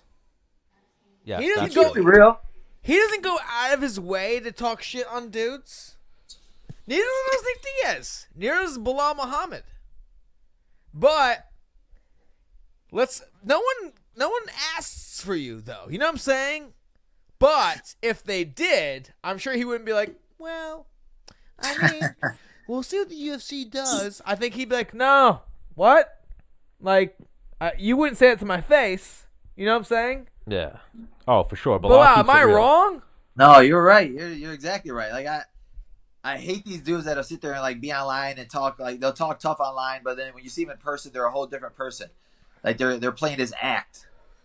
Like like a lot of these guys will sit there and talk tough, but like guys like Masvidal and Nate Diaz, like they're not afraid of like if you see them in person and you talk trash to them, they're gonna swing on you. They're not the it's only business type. Like most of these guys will say some stupid stuff and like, oh bro, it was only business. Like they'll try to shake your hand after you beat them. Would you say Usman is a business type versus a real guy? I feel like Usman is starting to feel like he thinks he needs to talk trash to gain fans. But like he's not trying harder. Like he's not trying hard. Like he'll sit there and talk trash to Kobe because he feels that he needs to. But Colby might say, "Yo, your mom's a whore." Like in person, is Usman acting on that or not? In person, yeah. In person, I don't think he's acting on it in person. What about Tyron Woodley? Tyron Woodley's acting on it in person. Oh, yeah. Remember, Bobby Green said Woodley's one of those real motherfuckers. Yeah, he did. Yeah. I could see that though. Yeah, Woodley's from the hood. Woodley's from Ferguson, Missouri. Yeah. Woodley ain't playing. Now you've gotten in some rounds with Woodley, right? Yeah, I got it. He trains at Rufus-Port. Yeah, so you guys are crossing paths every now and then. How are those rounds going, if you don't mind me asking? You know, what happens in the gym stays in the gym, but like, you know, he's one of those dudes that like that's what I love about Rufus-Port. It ain't one of those gyms where you're trying to kill each other at practice. It's one of those work. Everybody's working and helping each other out type thing. Well, you're able to do rounds with him and see that you're one of the best in the world, right? Yeah, exactly. What are you smacking me for? I don't know. I want to hit you. Well, don't smack me. You believe this shit? Unbelievable. So another. I get it from Jared all the time. I was gonna say another real motherfucker is Jared Gordon. Yeah. That's as real as they get. Well, I gotta roll soon. All right, so fucking peace. All right. Belal, Dennis is trying to cut you off. He's one of those type of people. You know what I mean? Not. Come on. Yeah, we're wrapping him up in a few minutes. We just brought up Jared Gordon. Yeah, you're right. So where we lose Jared? Jared went back to Florida to the girl? Yeah, he went to the old ball and change. He went crawling back. No, hang on. I think she brings out the better in him, no? Yeah, I'm not playing. Yeah, of course. She like brings out everything. All good in Jared. The only good that comes from Jared comes from her. No, he's a good dude, Jared. I love him. Yeah, he's been gone for 10 days. He came down with me, so I love the guy. He came down and literally freaking helped me grind this whole week. Yeah, that's awesome, man. Like I was saying, no, I saw you guys in the what are they called? The Burkas. Yeah, they went full burka. Yeah. Yeah. What's the damage? Man, you guys should have seen him on the plane. He was like the funniest guy to sit on a 14-hour plane ride with. Literally, like everybody was annoying him so bad, and like he'll come out and like tell you like, what the fudge are you doing? Like the people are just like be literally standing in the middle of the aisle, and he'll be like, what the hell are you doing? Like, what are you standing here for? Yeah, he doesn't have that filter. He doesn't have that we're filter. definitely gonna fight. What's the damage on a burqa? No, they're not bad. They're like $30. Oh my goodness, they're not. They're $30 fully fitted. Bro, Really? LaFleur probably bought the expensive burqa. Because my boy LaFleur went. He went to Abu Dhabi, and he told me there were 100. Oh man, he probably went to one of those designer stores where they saw that he was the tourist, and they're like, "Oh man, we're about to get this guy. He got money." Oh, like, you gotta go to the slums. Well, hang on. Him and his two is more like baller friends. Yeah, they were in. Yeah, they're probably full like just send. excited to get it. Like you got to go negotiate. They got spots where you can go down there and negotiate. That they'll give you a big price because they think you're American, and then you can negotiate them down bad. Yeah, it's like a flea market type area where you can go hard on them. Oh, so usually LaFleur's very what's the word? He's good at that type of shit. Yeah. At getting things on the low, yeah, but I guess they ripped him off for the burqa. A lot of guys probably are just like afraid of just being in a different country, like not knowing what to do. Like when Paul and Jerry were there, they're like, "Could we do this? Could we do that? Could we wear shorts or a t-shirt?" Like they were so like afraid of what you could do and what you can't do down there. But it was like so nonchalant down there, nobody really cared. Oh, and they were rolling with fucking Belal Muhammad, so they had the pass. Yeah, they had the pass right there. They had the green light to do anything they wanted. Yep. They had that Abu Dhabi hood pass right there. So now I'm not like, he doesn't know where like Africa is. Abu Dhabi, is that mainly Muslim, like religion wise? It's religion-wise mainly Muslim, yeah. Okay. But there's literally people there from all over the world. So like I know it's like a big melting pot of people from Europe and all over the place. Yeah, but like you'll rarely find like pork in a restaurant. Like all the restaurants there, none of them really have pork. So no Cubanas in Abu Dhabi. No. Okay. no Cubanas? What's that? Cuban people? Are you stupid? Cuban sandwich? Oh, Cuban sandwich? I don't know what the fuck a Cubana is. The fucking So no pulled pork sandwich. chicken. It's chicken, pork, pickle. I think it's Swiss cheese, maybe. I don't even eat pork. I know what it is. Cheese and like a nice little fucking dressing on it. Oh, I never heard of it. Or maybe I have. I'm just my brain's. Yeah, you're stupid. Yeah, I'm an idiot. What do you want me to say? You know how it is, Belal. Say you're an idiot. I just said I'm an idiot. No, you said I don't. I just said I was an idiot. But like I am an idiot. You see what I'm dealing with here, Belal? This fucking guy. I wish we had Jared on the phone, the cool New Yorker. We got this guy. But what's your next timeline? When you want to get back in the cage? Before the end of the year, February? I'm hoping to get before the end of the year. Like I didn't really get no injuries that fight. I'm healthy, so. Did Jared get the MSG card? No, that's nothing. Yeah, nothing we didn't yet. hear nothing. I know he wants to. He wants that bad. I'm telling him to start tweeting out. Just start like calling people's names out, whatever. But all right, Belal, you're going to do the call out. We're going to clip it. We're going to send it to Jared. He's going to use it. You're going to say, yo, Lewis, or what's his name? Nah, he got booked versus. That's right. He did get a fight. He got booked versus somebody. I think. The Violent Bob Ross. Oh, man, yeah. He got booked in like Tampa or something. Yeah. I forget who he got booked against, but yeah. Do you know who else he wants to fight?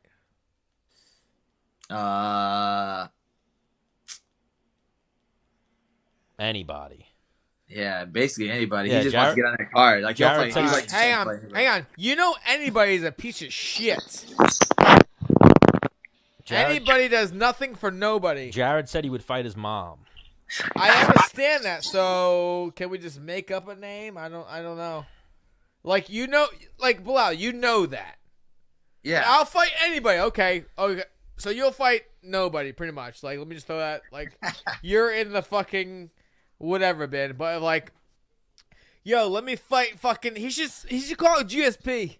Yeah, you got to call it somebody. But he called out Luis Pena. It didn't work out. But let's look at real quick. We'll look at the lightweight rankings. I just get so frustrated. Alex Hernandez. He should fight. That's a good one. Charles Oliveira is free. I mean, they might be acquaintances, but Gregor's free. Anthony Pettis. Oh, man, I just called out Gregor today. Who, you did? Yeah. How come? Because he called out Paul Felder and he called out like Anthony Pettis. Okay. Hey, you called out Gregor? Yeah. At 170? I mean, I'll fight him at 170, 165. I'm not a big 70-pounder, so. Yeah, there's no chance he will go to 170. None. Yeah, none. He walks at Small? 55. Yeah. Well, no, he's like neurotic. He diets year round.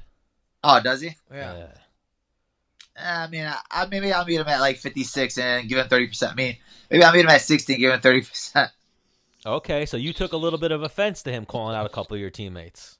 Yeah, just because Paul just won, so I was like, let the guy live his thing up. Don't say you rarely call anybody out, but then you went and called like, oh, hey Paul, great kickboxing match against Barbosa, and I'm like, like I said, all these guys sitting there trying to talk trash because they feel like they need to, and it's not even like good trash talk, and especially if you're coming at my teammate, like I'm from Chicago, so like one of those where I have brothers, so I always have their back type thing no matter what. Yeah. So I like just retweeted out like, yo, I'll fight you. Bro, I hear that. Add to the list. Get you a friend like Belal Muhammad who will fucking call out the guy who called you out. So maybe we can get like Alex Hernandez or Charles Oliveira or someone. I'm looking for a top 15 guy to possibly meet Jared. I like him against Alex Hernandez. I don't like that guy.